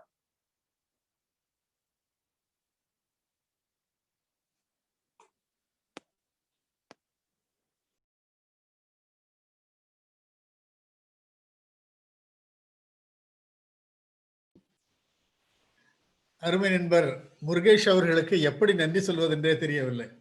அதாவது முருகேஷ் அவர்கள் மிகச்சிறந்த படைப்பாளர் மட்டுமல்ல, மிகச்சிறந்த படிப்பாளர் என்று நான் சொல்வேன். அவருக்கு பின்னால் பார்க்கிற போது இத்தனை புத்தகங்களை நான் பார்க்கிறேன். அவர் ஏராளமான புத்தகங்களை வாசிக்கிறவர், வாசிப்பதை நேசிக்கிறவர். அது மட்டும் இல்லாமல் அவருடைய நினைவாற்றல் என்பதும் ஒரு வியக்கத்தக்க ஒரு நினைவாற்றல். இந்த இளமையான பருவத்தில் நினைவாற்றலை வளர்த்துக் கொள்வது என்பது அவர் முதுமையில் வாழ்க்கையை அனுபவிப்பதற்காக மகிழ்வதற்கான ஒரு நல்ல தருணமாக அமையும். ஏராளமான செய்திகளை இங்கே பகிர்ந்து கொண்டார்கள். அவருடைய பேச்சை இன்றெல்லாம் கேட்டுக்கொண்டிருக்கலாம் போல எனக்கு தோன்றிட்டு, நான் அடிக்கடி சில கூட்டங்களில் பேசுகிற போது அவர் கூறிய சில சொற்களை நான் சொல்வதுண்டு. வார்த்தைக்கு வெளியே இருக்கிறது கவிதை என்கிற ஒரு அற்புதமான ஒன்றை சொல்வார்கள். வார்த்தைகளுக்கு, கவிதைக்கு வார்த்தைகள் அத்தனை அவசியமில்லை என்று சொல்வார்கள். அவருடைய ஹைக்கூ என்பது மிக குறைவான வார்த்தைகள், அதிகமான வார்த்தைகள் இருக்கிற போது மிக குறைவான வார்த்தைகளை எடுத்துக்கொண்டு அதிகமான வார்த்தைகள் சொல்ல வேண்டிய செய்திகளை மிக குறைவான வார்த்தைகளோடு சொல்லுகிற ஆற்றல் என்பது ஒரு கவித்திறனாக இருக்கிறது. மிக அண்மையில் லெட் ஹைக்கூ பிளாசம் என்கிற ஒரு அற்புதமான நூல் என்று எனக்கு தந்தார்கள். அது ஒரு கவிதை நான் படித்தேன். தப்பாக அடிக்கப்பட்ட ஆணி கழுத்து வளைந்து விட்டது என்கிற ஒரு கவிதை. தப்பாக அடிக்கப்பட்ட ஆணி கழுத்து வளைந்து விட்டது என்கிற இந்த கவிதையில் மொத்தம் 6 சொற்கள் தான் இருக்கின்றன. இந்த 6 சொற்களை வைத்துக்கொண்டு அவர் அறைகிற அறை என்பது அரசியலில் மட்டுமல்ல, ஆட்சியாளர்களுக்கு மட்டுமல்ல, சமூகத்தில் இருக்கிற அத்தனை பேரையும் அறைவது போல இருக்கிறது. பொதுவாக ஆணி அடித்தல் என்பது ஒரு வாழ்வியல் சிந்தனையாக இன்று மாறிவிட்டது. நீ எந்த ஆணியும் புடுங்க வேண்டாம் என்பது நிர்வாகத்தினுடைய ஒரு கலையாக இருக்கிறது. ஆணி என்பது மிகச் சிறந்த ஒரு விஷயமாக இப்போது மாறி போய்விட்டது. தப்பாக அடிக்கப்பட்ட ஆணி கழுத்து வளைந்து விட்டது என்கிற கவிதையில் நீங்கள் நேராக இருக்க வேண்டும். ஆணி நேராக இருக்கிற போதுதான் அதனுடைய கழுத்து வளையாமல் இருக்கும். அது மட்டும் இல்லாமல் அதை அடிக்க வேண்டும் என்கிற குறிக்கோள் என்பதும் சரியாக இருக்க வேண்டும். இந்த குறிக்கோளும் ஆளும் சரியாக இல்லாமல், குறிக்கோளும் சரியாக இல்லாமல் இருந்தால் அந்த ஆளுநருடைய கழுத்து வளைந்து போகும் என்கிற செய்தியை ஒரு நாசுக்காக, அது ஒரு படிமம், அது ஒரு அற்புதமாக இதை தந்திருக்கிறார்கள். இப்படி ஒவ்வொரு கவிதையும் சொல்லிக்கொண்டே போகலாம். மிக அற்புதமான சிந்தனையாளராக விளங்குகிற முருகேஷ் அவர்கள் இன்றைக்கு சிறப்பு விருந்தினராக நமக்கு கிடைத்திருப்பது என்பது இன்றைய நிகழ்ச்சியுடைய சிறப்பாக நான் கருதுகிறேன். அவருடைய நட்பை நான் மிகவும் மதிக்கிறேன். ஒரு எந்த நேரம் சிரித்த முகம், அன்பான ஒரு முகம், இலக்கியவாணர்கள் மீதெல்லாம் அன்பு காட்டுகிறவர், நிறைய படிக்கிறவர் மட்டுமல்ல, பெயர் சொல்லி அவர்களை பாராட்டுவார். பொதுவாக நான் இந்த கவிதையை படித்தேன், அந்த கவிதையை படித்தேன் என்றெல்லாம் சொல்லுவார்களே தவிர அது யார் எழுதியது என்று சொல்வதில்லை. ஆனால் முருகேஷ் அவர்கள் அந்த கவிதை வரிகளையும் நினைவு வைத்திருப்பார். அதுபோல அந்த கவிதை வரிகளை யார் தந்தார்கள் என்று அவர்களுக்கான பெருமையும் அவர் இட்டு தருவார். அந்த வகையில் பார்க்கிற போது முருகேஷ் போன்ற ஒரு அற்புதமான ஒரு இலக்கியவாணரை நான் பார்த்ததில், பழகியதில் நான் மிகுந்த மகிழ்ச்சியும் பெருமையடைகிறேன். ஒரு அன்பு மயமானவர். அன்பை பற்றி அவர் சொன்னார். அன்பானவர்கள் எல்லோரும் ஒன்றாக கூட வேண்டும். அன்பானவர்கள் ஒன்றாக கூடுகிற போது இந்த உலகம் அன்பு மயமானதாக இருக்கும் என்று சொன்னார். கவிதை உறவுடைய இலக்கியம் அதுதான். கவிதை உறவு என்பது ஒரு அன்புமயமான ஒரு இயக்கம். அரசியல் அந்த இலக்கியம் என்பது எங்களுக்கு 2வது பட்சம் தான். இதயம் கலப்பது தான் எங்களுடைய முதல் நோக்கமாக இருக்கிறது. இலக்கியத்தையும் நாம் வைத்துக் கொள்வோம், அதை விட அதிகமாக நம்முடைய இதயத்தையும் வளப்படுத்தி வைத்துக் கொள்வோம் என்ற செய்தியை சொன்னார்கள். கவிஞர் வாலி அவர்கள் ஒன்றை சொல்வார்கள், ஒரு கவிஞன் மிகச் சிறந்த ரசிகனாக இருக்கிற போதுதான் அவன் கவிஞனாக சித்திக்க முடியும் என்று சொல்வார்கள். ஒரு கவிஞன் வளர வேண்டுமானால் அவன் மற்ற கவிஞர்களை ரசிக்க வேண்டும். அந்த வகையில் பார்க்கிற போது முருகேஷ் அவர்கள் மற்றவர்களை எல்லாம் ரசிக்கிறவர் என்கிற காரணத்தினால்தான் படித்ததில் பிடித்தது என்கிற பகுதியை நான் அவரிடம் ஒப்படைத்திருக்கிறேன். நான் ரசித்த சிறந்த கவிதைகளை மாதந்தோறும் அவர் தொகுத்து தந்து கொண்டிருக்கிறார். எனக்கு கூட தோன்றுகிறது, அவருக்கு அரை பக்கம் தந்து கொண்டிருக்கிற நான் இனிமேல் முழு பக்கம் தரலாமா என்று கூட நான் யோசிக்கிறேன். ஏனென்றால் அவர் தேர்ந்து தருகிற கவிதை வரிகள் எல்லாம் நினைவில் இருக்கிற நல்ல வரிகளாக இருக்கின்றன. ஒரு பரந்த மனதிற்கு சொந்தக்காரரான முருகேஷ் அவர்கள் இந்த நிகழ்ச்சியில் கலந்து கொண்டதற்காக உண்மையிலேயே நாங்கள் மிகவும் மகிழ்ச்சியும் பெருமை எடுக்கிறேன். அவருக்கு மீண்டும் மீண்டும் என்னுடைய நன்றியையும் வாழ்த்தையும் தெரிவித்துக் கொள்கிறேன். வணக்கம். ஐயா அவர்களுக்கு நன்றி. தொடர்ந்து கவிதை படிக்கிற ஒரு 6 பேருக்கு வாய்ப்பு கேட்டிருக்காங்க. ஸ்டாலினி அம்மாட்டு சொன்னீங்கன்னா அவங்க அந்த 5 பேரை கூட்டுருவாங்க. ஷாலினி அம்மா சொல்லுங்க. அடுத்தது மொத்தம் 6 பேர் 6-7 பேர் இருக்குமாமா? ஷாலினி அம்மா சொல்லுங்க. மொத்தம் 15 பேர் பேர் கொடுத்துக்கிறாங்க. இது வரைக்கும் 7 பேர் முடிஞ்சிருக்குது. பேரை மட்டும் நீங்க சொல்லுங்கம்மா. மதியழகன் சார் வந்து பின்னாடி சொல்லுவாங்க. பேர் பி கௌரின்றவங்க கை உயர்த்திருக்காங்க ஐயா. அவங்க ஆனா இப்ப அடுத்தது முருகேஸ்வரின்றவங்க கை உயர்த்திருக்காங்க. முருகேஸ்வரி கூப்பிடுங்க. முருகேஸ்வரி.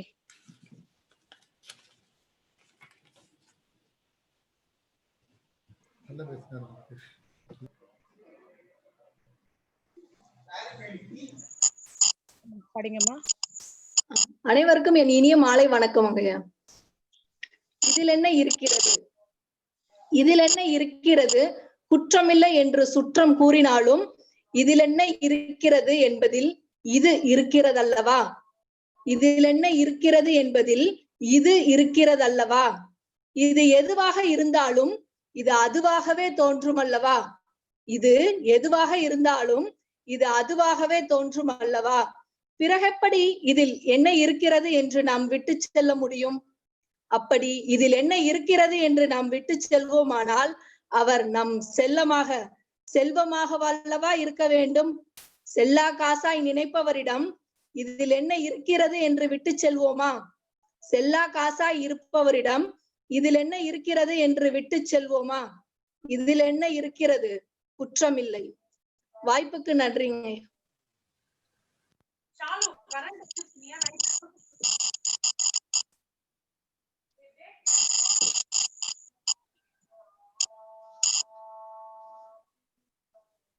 ரொம்ப அழகான சொல்லாடல். அம்மையார் அவர்களுக்கு வாழ்த்துக்கள், பாராட்டுகள். அடுத்தது யாருமா? அடுத்த கவிஞர் ரொம்ப நல்லா சொன்னீங்கம்மா. ஜோதி மீனாட்சி அம்மா கை உயர்த்திருக்காங்க ஐயா. ஜோதி மீனாட்சி. ஜோதி மீனாட்சிமா, நீங்க வாசிங்கம்மா. ஜோதி மீனாட்சி.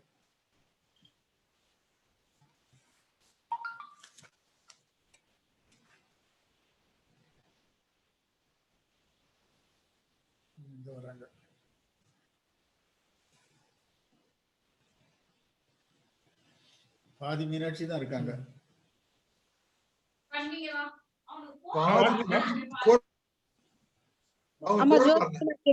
கேக்குதுங்களா? கேக்குதுமா. ஜோதி மீனாட்சி பாதி மீனாட்சி தான் இருக்காங்க. அவங்க முகத்தை முழுச காட்ட சொல்லுங்க. அம்மா அந்த கேமராவை சரியா வச்சுங்கம்மா.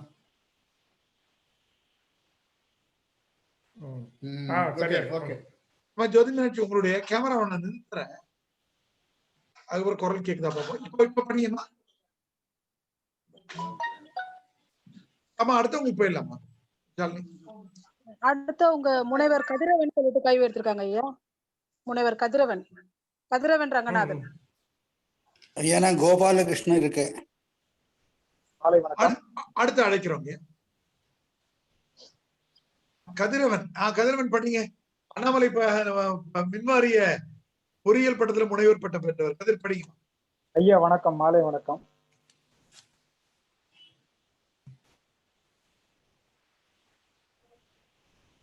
படிங்க கதிரவன். ஐயா கேக்குதுங்களா? கேக்குதுங்கய்யா. இதில் என்ன இருக்கிறது? இருந்து விட்டு போகட்டுமே. இனம் வேறு, மொழி வேறு, இயல்பு வேறு, இருப்பு வேறு.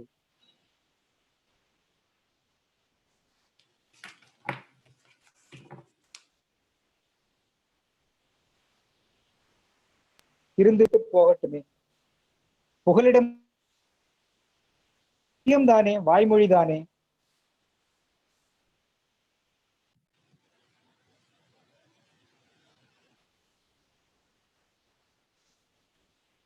உணர வைத்தோம்.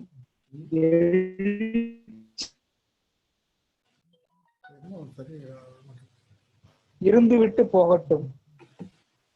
வந்தவன் ஆள வந்தான், நம் வாழ்விலே சூது செய்தான். ஏட்டுக்கல்வி உனக்கே நின்றான், ஏர்முனை எல்லை வைத்தான். புது புது முறைகள் கண்டான், புத்தி மழுங்க வகைகள் செய்தான். மொழியை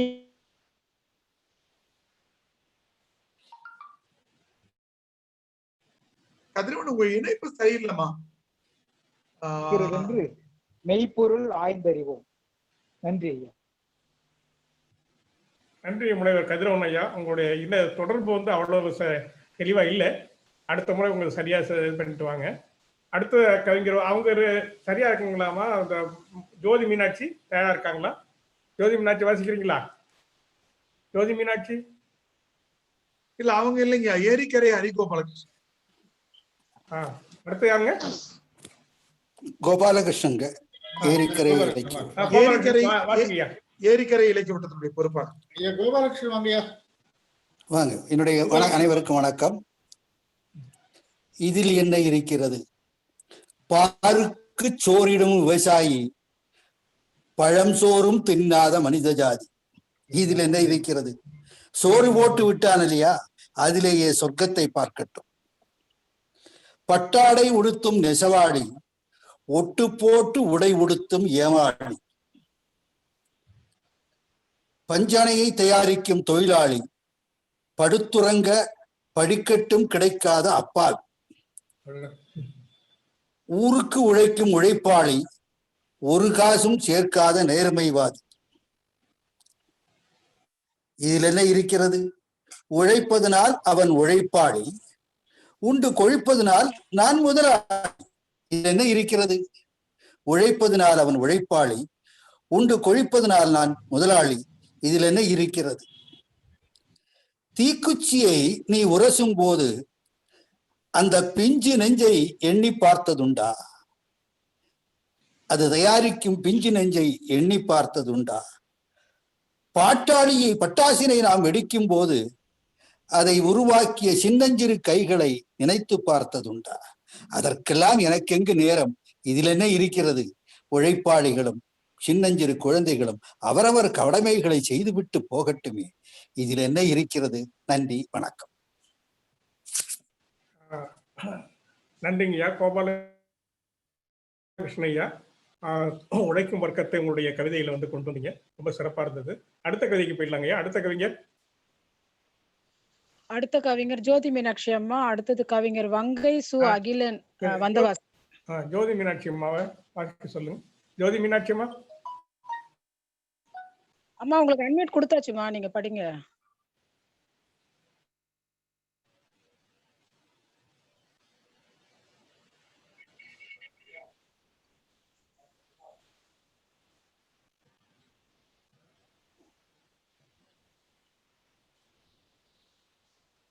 அம்மா படிங்கம்மா.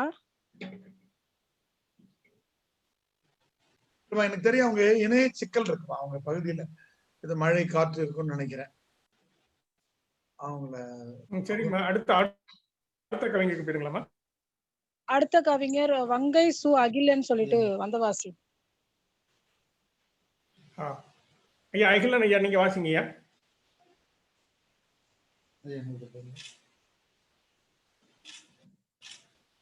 அகிலன் ஐயா, அகிலன் ஐயா, உங்க கேக்கிட்டு நீங்க பேசலாங்கய்யா. அகிலன் கொடுத்தாச்சு, அவருக்கு அன்மியூட் கொடுத்தாச்சு. அந்த மழை காற்று காரணமா அந்த இணைய சிக்கல் இருக்குன்னு நினைக்கிறேன்.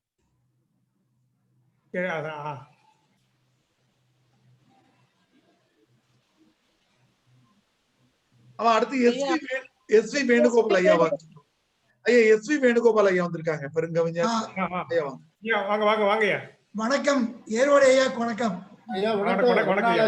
தமிழேலன் ஐயா. வணக்கம். மிக தற்செயலா ஒரு வாய்ப்பு கிடைச்சது.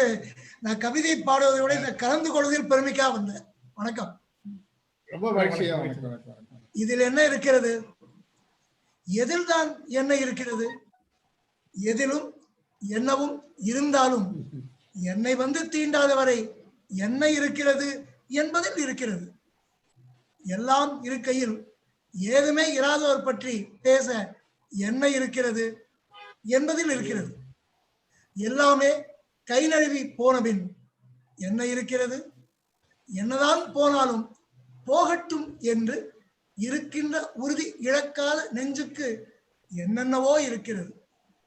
பழமை ஊறிய மரபணுவுக்குள், பார்த்து பார்த்து பழகிக்கொண்ட வாழ்வுக்குள் புதைந்து ஒட்டடை படிந்த மனதிற்கு புதிய நோக்கில் ஏதாவது கேட்டாலும் என்ன இருக்கிறது? இப்போது என்ன இல்லாமல் போய்விட்டது. உயிர்கள் இடத்து அன்பும், பாகுபாடற்ற பார்வையும், பாசாங்கற்ற பழகுதலும் பண்பும் நல்லதுதான். ஆனால் இதில் என்ன இருக்கிறது என்றால் இதில்தான் எல்லாமும் இருக்கிறது. நன்றி, வணக்கம். ஐயா வேணும் ஐயா, ரொம்ப சிறப்பா சொன்னீங்க. இதுல என்ன இருக்கிறது? எல்லாமே இருக்கிறது. ரொம்ப அழகாக சொன்னீங்க ஐயா. நேரங்கிறது உங்களுக்கு பாராட்டுக்கள். அடுத்த கவிஞர் போயிடுங்க. அடுத்த கவிஞர் பாபு சசிதரன் ஐயா. அடுத்தது ஏன்னா புயல், நிவர் புயல் நம்மளை அச்சுறுத்தி. யாருமா? பாபு சசிதரன் ஐயா. பாபு சசிதரன். பாபு சசிதரன் வாங்கய்யா. சங்க தமிழாய் மணக்கும், வள்ளுவ இன்பத் தமிழாய் இனிக்கும், உணர்வில் உயிரில் கலர்ந்த எங்கள் தமிழே வணக்கம். ஏர்வாடியார் ஐயா அவர்களுக்கும் கவிதை உறவுகள் சிறக்கின்ற ஒரு மாலை பொழுதிற்கும் எனது மாலை வணக்கங்கள். தமிழன் ஐயா அவர்கள் இருக்கிறார்கள், பிருந்தா சாரதி அண்ணன் இருக்கிறார்கள், அன்பிற்கினிய நண்பர் மு முருகேஷ் இருக்கிறார்கள். அனைவருக்கும் எனது வணக்கத்தை கூறி கவிதைக்குள்ளே செல்கிறேன். இதில் என்ன இருக்கிறது? அன்னை தமிழின் ஆதி வேரில் அந்நியம் கலந்தார்கள். தொல்காப்பியனை அகத்தியனின் சீடன் என்று சொன்னார்கள். இதில் என்ன இருக்கிறது? இதில் என்ன இருக்கிறது? சொற்களை சூறையாடி சமஸ்கிருதம் கலந்தார்கள். படிப்பறிவை பறித்தார்கள், வண்ணங்களால் பிரித்தார்கள். பணியில் பானிபூரியை திணித்தார்கள், பல்கலைக்கழக தலைமையில் தமிழல்லாதவரை நுழைத்தார்கள். பாதைக்கு விளைநிலங்களை எடுத்தார்கள், வள்ளுவனுக்கும் காவி உடை அணிவித்தார்கள். கடவுளிலும் அரசியல் செய்தார்கள், மீன்பிடி கடலிலும் அரசியல் செய்தார்கள். இதில் என்ன இருக்கிறது? இதில் என்ன இருக்கிறது? விரும்பிய உணவு உண்ண தடுத்தார்கள், வீட்டுக்குள்ளேயே விரோதம் வளர்த்தார்கள். வேண்டாததை திணித்தார்கள், வேண்டியதை தடுத்தார்கள். விவசாய நிலங்களை கார்ப்பரேட்டுக்கு கொடுத்தார்கள், கீழடி ஆய்வினை முடக்கிட நினைத்தார்கள். இதில் என்ன இருக்கிறது? இதில் என்ன இருக்கிறது என்று இப்படியே இருந்துவிட்டால், இதில் என்ன இருக்கிறது? இதில் என்ன இருக்கிறது என்று இப்படியே இருந்துவிட்டால், சில தருதலைகள் திருக்குறளையும் தடை செய்ய சொல்லும், சில தருதலைகள் திருக்குறளையும் தடை செய்ய சொல்லும். தமிழனை தமிழனால் அடிமையாக்கி கொள்ளும், தமிழனையே தமிழனாலே அடிமையாக்கி கொள்ளும். இதில் என்ன இருக்கிறது? இதில் என்ன இருக்கிறது? இதில் எல்லாம் இருக்கிறது. இதனில்தான் எல்லாம் இருக்கிறது, எல்லாம் இருக்கிறது. வாய்ப்புக்கு நன்றி. உங்கள் பாபு சசிதரன், மும்பையில் இருந்து. நன்றி. நன்றி பாபு சசிதரன் ஐயா. மகிழ்ச்சிங்க ஐயா. அன்னை தமிழ் ஆரியத்தை கலந்து தருதலைகள் திருக்குறளை தடை செய்ய சொல்லுகிறது என்ற உங்களுடைய உணர்ச்சிகளை எங்களோடு பகிர்ந்து கொண்டீர்கள் ஐயா. உங்களுக்கு அந்த எண்ணங்களுக்கும் இதே பூர்வமான அந்த உணர்ச்சிகளுக்கும் நன்றி, மகிழ்ச்சி, பாராட்டுங்க. அடுத்த கவிஞர்மா மு ரஞ்சிதாவா? அடுத்தது ரஞ்சிதா. ரஞ்சிதா. வணக்கம். வணக்கம். இப்பொழுது கேட்கிறதுங்களா ஐயா? வாசிங்கம்மா. நன்றிங்க. இதயம் பிடித்த உன்னோடு வாழ்வில் இடம் பிடிக்க எண்ணினேன், இதில் என்ன இருக்கிறது? இருள்முகமாயினும் உன் வெண்மனம் கண்டே கலந்தேன் உன் காதலில், இதில் என்ன இருக்கிறது? ஒரு வகுப்பில் உன் வகுப்பையும் அறிந்தே அன்பை அதிகரித்தேன், இதில் என்ன இருக்கிறது? சாதி மதம் நிறம் பார்த்தாவரும் காதல் மானுடா, இதில் என்ன இருக்கிறது? இன்னும் நீ இட்டுக்கட்ட மானுடா, இதில் என்ன இருக்கிறது? இன்னும் நீ இட்டுக்கட்ட. நன்றி ஐயா. நன்றிமா, நன்றிமா. இளமையான குரல். ஜாதி மதம் பார்த்தா வரும், இதுல என்ன இருக்கு?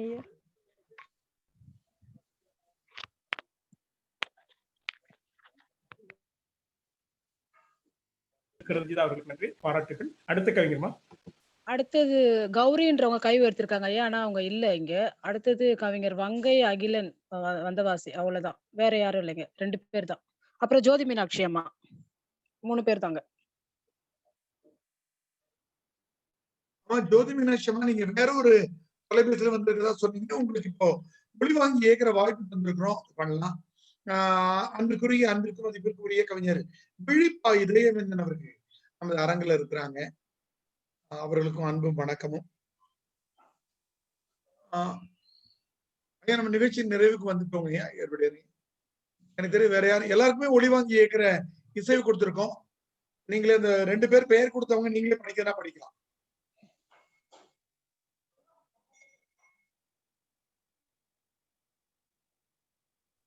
ஐயா நிறைவு பண்ணிக்கலாங்க. ஐயா ஏரோடைய ஐயா நம்முடைய இதயகீதம் ராமானுஜம் வந்திருக்காரு நினைக்கிறேன். இதயகீதம் ராமானுஜம் பேர் வருது.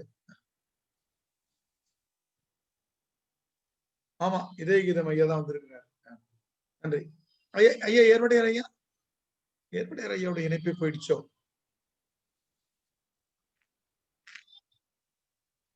ஆமா, ஏர்வாடியார் ஐயாவே இணைப்பு. நல்லது நண்பர்களே, நாம் கவிதை உறவனுடைய நிகழ்ச்சியினுடைய நிறைவுக்கு வந்திருக்கிறோம். ஒரு ஐயா ராமானுஜன் ஒரு நிமிடம் வாழ்த்துறையா பேசுங்க இன்னைக்கு. ஐயா இந்த பக்கம் வந்துட்டாங்க. ஐயா உனக்கு என்னங்க ஆச்சு?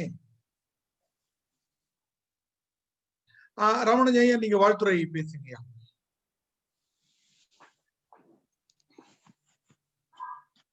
ராமானுஜம் ஒலி வாங்கி ஏகிட்டு பேசுங்க.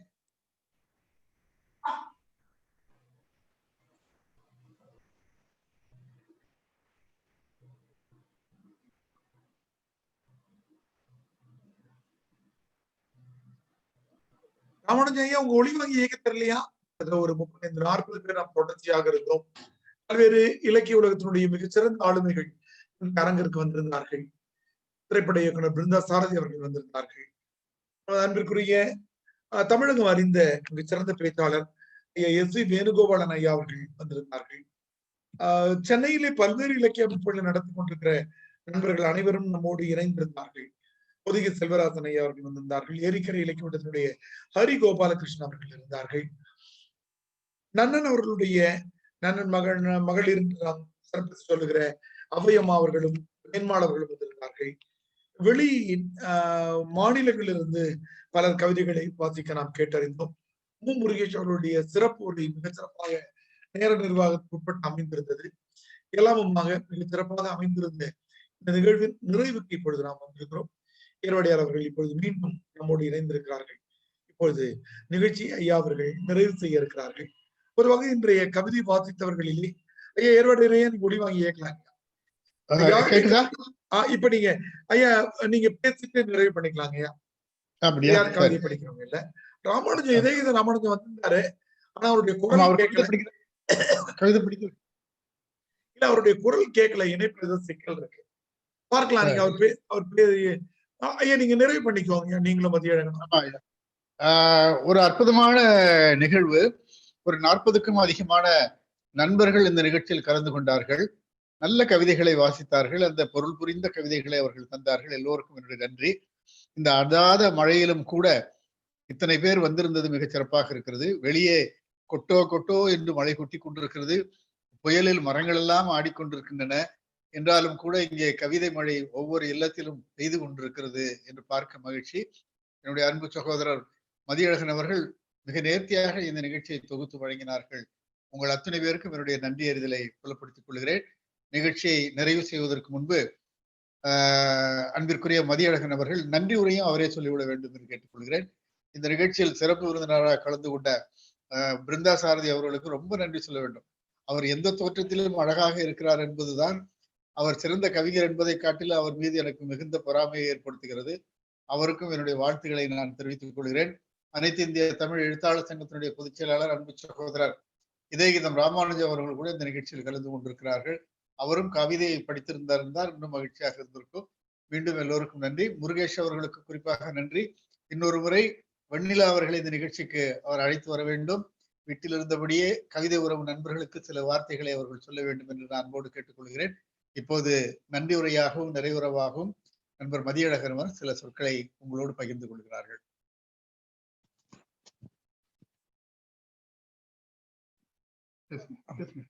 அனைவருக்கும் மீண்டும் நன்றிகளையும் வணக்கங்களையும் தெரிவித்துக் கொண்டு இன்றைய கவிதை உறவினுடைய இன்றைய திங்களுடைய இதில் என்ன இருக்கிறது என்ற தலைப்பிலே பல்வேறு கவி ஆளுமைகள் தாங்கள் சிந்தித்த அந்த கோணத்திலே அந்த கவிதைகளை வடித்திருந்தார்கள். இன்றைய சிறப்பு விருந்தினர் முருகேஷ் ஐயா அவர்கள் சொல்லுகின்ற போது கூட இதில் என்ன இருக்கிறது என்ற அந்த தலைப்பை பார்த்துகின்ற போது பல்வேறு சிந்தனைகள் தனக்கு வந்ததாக சொன்னார்கள். நாம் சில பேரை சொல்லுகின்ற போது சில பேர் நமக்கு அளப்பரிய ஒரு உதவிகளை எல்லாம் செய்திருப்பார்கள். அவர்களை நாம் பாராட்டுகின்ற போது அவர்கள் அதை பெரிதாக எடுத்துக்கொள்ளாமல் இது என்னுடைய கடமை அல்லவா, இதில் என்ன இருக்கிறது என்று சர்வசாதாரணமாக சொல்லிவிட்டு செல்வார்கள். சில பேர் அலட்சியமாக ஏதாவது ஐயா சொன்னது போல, ஏர்வாடி ஐயா சொன்னது போல ஒன்றை செய்துவிட்டு அதில் நழுவுவதற்காக இதில் என்ன இருக்கிறது என்று நழுவும் பார்ப்பார்கள். இப்படி தங்களுடைய சிந்தனைகளுக்கு ஏற்ப அழகான கவிதைகளை எல்லாம் இங்கே தந்தீர்கள். உங்கள் அனைவருக்கும் நன்றி. சில பேருடைய இணைப்புகள் இந்த மழையின் காரணமாகவோ அல்லது புயலின் காரணமாகவோ சரியாக எங்களுக்கு கேட்கவில்லை என்றாலும் கூட மிக ஆர்வத்தோடு பங்கேற்றார்கள். அந்த வகையில அனைவருக்கும் நன்றியறிதலை நாங்கள் புலப்படுத்திக் கொள்கின்றோம். அடுத்த திங்களுடைய கவிதை தலைப்பு வானம் அத்தனை தூரம் இல்லை என்ற தலைப்பு. அடுத்த டிசம்பர் திங்கள் 4வது அறிவன் கிழமை அனைவரும் குறித்து வைத்துக் கொள்ளுங்கள். வானம் அத்தனை தூரம் இல்லை என்ற தலைப்பிலே உங்களுடைய கவிதைகளை நீங்கள் தாருங்கள். இந்த அழகான இந்த நிகழ்ச்சியை மிக நேர்த்தியாக தொகுத்தளித்த பேராசிரியர் முனைவர் தமிழறிஞர் ஐயா அவர்களுக்கும், நிகழ்ச்சியை தலைமை தாங்கி தலைமை உரையாற்றி இடையிலே தொகுப்பு இடைப்புறையும் தந்த கவிதை ஒருவனுடைய ஆசிரியர் கலைமணி ஏர்வாடி ராதாகிருஷ்ணன் ஐயா அவர்களுக்கும், இந்த கவிதை உறவிலே இந்த நிகழ்ச்சியிலே கவிதை உறவனுடைய இந்த நிகழ்ச்சியிலே கலந்து கொண்ட அத்தனை கவிஞர்களுக்கும், பார்வையாளராக வந்த இயக்குனர் பிருந்தா சாரதி ஐயா அவர்களுக்கும், இதே கீதம் ராமானுஜம் ஐயா அவர்களுக்கும் கவிதை உறவின் சார்பாக நெஞ்சார்ந்த நன்றியை தெரிவித்துக் கொள்கின்றோம். அதோடு மட்டுமல்லாது இந்த நிகழ்ச்சியினுடைய தொழில்நுட்ப உதவியாளராக ஒருங்கிணைப்பாளராக இருந்து பணியாற்றிய கவிஞர் தமிழ்முலை அவர்களுக்கும் எங்களுடைய கவிதை உறவின் சார்பாக நன்றியை தெரிவித்துக் கொள்கின்றோம். கவிதை வாசித்த அத்தனை நல்ல உள்ளங்களையும் மீண்டும் மீண்டும் அவர்களை எல்லாம் பாராட்டி அடுத்த கவிதை உறவினுடைய நிகழ்ச்சியிலே சந்திப்போம். கருணை கொடையை மறந்துவிட வேண்டாம். உங்களுடைய உள்ளங்கள் எல்லாம் அந்த கருணை கூடையிலே நிரம்பட்டும் என்று சொல்லி இந்த நிகழ்ச்சியை நிறைவு செய்கின்றோம். அடுத்ததாக தமிழியல் அவர்கள் இந்த நிகழ்ச்சியை முறைப்படி அவர்கள் நிறைவு செய்வார்கள். என்று வாசித்து நம்ம கேட்ட கவிதைகள்ல எந்த கவிதைன்னு நீங்க திட்டமிட்டீங்க? நான் ஐயாட்ட கலந்து பேசிக்கோங்க. நான் ஒரே நிமிடம் ஒளி வாங்கி நிறுத்தி வைக்கிறேன். நண்பர்களே, கவிதை உறவினுடைய ஆண்டு விழா எப்பொழுது நமக்கு மே 18 ஐயாவுடைய பிறந்த நாள் நடைபெறும். ஆனால் இந்த முறை நமக்கு இந்த ஊரடங்கு கால சிக்கல் இருந்த காரணத்தினால் கருத்துக்கள் எல்லாம் அறிவிக்கப்பட்டு விட்டன. ஆனால் நிகழ்ச்சி தள்ளி வைக்கப்பட்டிருந்தது. ஏர்வாடியார் அவர்கள் அதற்கான நாளினை முகநூலிலே குறித்திருக்கிறார்கள். டிசம்பர் 19 அன்று நடைபெற இருக்கிறது. இடம் குறித்தும் சிறப்பு அழைப்பாளர்கள் குறித்தும் ஐயா அவர்கள் முறையாக அடுத்த கூட்டத்தின் போது அறிவிப்பார்கள் என்பதை சொல்லி இன்றைய கவிதைகளிலே சிறந்த கவிதை எது என்ற தேர்வினை இப்பொழுது ஏர்வாடியாளர்களோடு கலந்து பேசிய பிறகு ஒருங்கிணைப்பாளர் ஐயா மதியழகன் அவர்கள் இப்பொழுது அறிவிக்கிறார். உங்க ஒளி வாங்கி ஏக்கிங்க மதியழகன். குறிப்பா இந்த நிகழ்ச்சியில் திடீர்னு வந்திருந்து நமக்கு தேவையான தொழில்நுட்ப ஒருங்கிணைப்பினை செய்து தந்த ஆசிரியர் கலந்துரையாட குழுவினுடைய ஒருங்கிணைப்பாளர் ஸ்டாலினி ஜெரால்ட் அவர்களுக்கு சிறப்பு. ஷாலினி அவர்களுக்கு நானும் என்னுடைய நன்றியை தெரிவித்துக்கிறேன். ரொம்ப அற்புதமாக இடையில் அந்த நிகழ்ச்சியில் தான் ஒவ்வொரு முறையும் அவர் நம்மோடு இணைந்திருக்க வேண்டும் என்ற வேண்டுகோளையும் நான் இந்த நிகழ்ச்சியில் வைத்துக் கொள்கிறேன். நன்றிங்க ஐயா. இதுல என்ன இருக்குது? இது கண்டிப்பா நான் செய்யறேன். நன்றிங்க. அம்மையார் ஷாலினி ஜெரால்ட் அவர்களுக்கும் நன்றி சொல்லி தமிழ் அவர்கள் ஒன்றை நினைவுபடுத்தினார். கடைசியாக அடுத்த டிசம்பர் திங்களில் 19ஆம் தேதி டிசம்பர் திங்கள் 19ஆம் நாள் கவிதை உறவினுடைய இந்த ஆண்டினுடைய பரிசளிப்பு நிகழ்வு நடக்க இருக்கிறது. அவருடைய அழைப்புதல் உங்களுக்கு விரைவில் புலனத்தில் மூலமாக உங்களுக்கு தெரிவிக்கப்படும். சென்ற மே திங்களிலே 18ஆம் தேதி நடைபெற வேண்டிய அந்த நிகழ்வானது கொரோனா காலத்தினால் அது தள்ளி போய்விட்டது. இந்த டிசம்பர் திங்கள் 19ஆம் தேதி பரிசளிப்பு விழாக்களும் நடைபெற இருக்கிறது. அதனுடைய பற்றிய அறிவிப்பு விரிவாக புலன் மூலமாக உங்களுக்கு எல்லாம் தெரிவிக்கப்படும். இன்றைய கவிதைகள்ல சிறந்த கவிதை அப்படின்னு சொல்ல வரல, ஏன்னா எல்லா கவிதைகளுமே சிறந்ததுதான். ஏதாவது ஒரு புதிய கவிஞரை கொஞ்சம் உற்சாகப்படுத்த வேண்டும் என்ற வகையில மிகவும் துள்ளலோடும் துடிப்போடும் ரொம்ப அழகான ஒரு இளமையான குரலோடு கடைசியாக நிறைவாக சொன்ன செல்வி கவிஞர் மு ரஞ்சிதா அவர்கள் இந்த மாத கவிதையாக நாங்கள் தேர்ந்தெடுத்து அறிவிப்பதில் மகிழ்ச்சி அடைகிறோம். ரஞ்சிதா அவர்கள் அந்த கவிதையை, நறுக்கவிதையை எங்களுக்கு அனுப்பி வைக்கும்படி கேட்டுக்கொள்கின்றோம். இதோடு இந்த நிகழ்ச்சிக்கு ஒத்துழைப்பு நல்கிய அத்தனை நல்ல உள்ளங்களுக்கு நெஞ்சார்ந்த நன்றியை புலப்படுத்தி இந்த நிகழ்ச்சியினை நிறைவு செய்கின்றோம். நன்றி, வணக்கம். ரஞ்சிதாமா, வாழ்த்துக்கள். அவங்க அதுல 3 எண்கள் இருக்குல்லவா, மதியழகன், தமிழியலன். அதுல மதியழகன்ற எண்ணில் அழைச்சி உங்களுடைய முகவரி சொன்னீங்கன்னாக்கா உங்களுக்கு அந்த ஆண்டு மலர் அனுப்பி வைப்பாங்க. நண்பர்களே, கவிதை உறவுடைய நிகழ்ச்சி நிறைவுக்கு வருகிறது. நான் ஒளிப்பதிவை நிறுத்தி வைக்கிறேன். நிகழ்ச்சி நிறைவடைகிறது. இருந்து நலம் விசாரிக்க விரும்புகிறவர்கள் அரங்கம் திறந்திருக்கும், கொஞ்ச நேரம் இருந்து நாம பேசலாம்.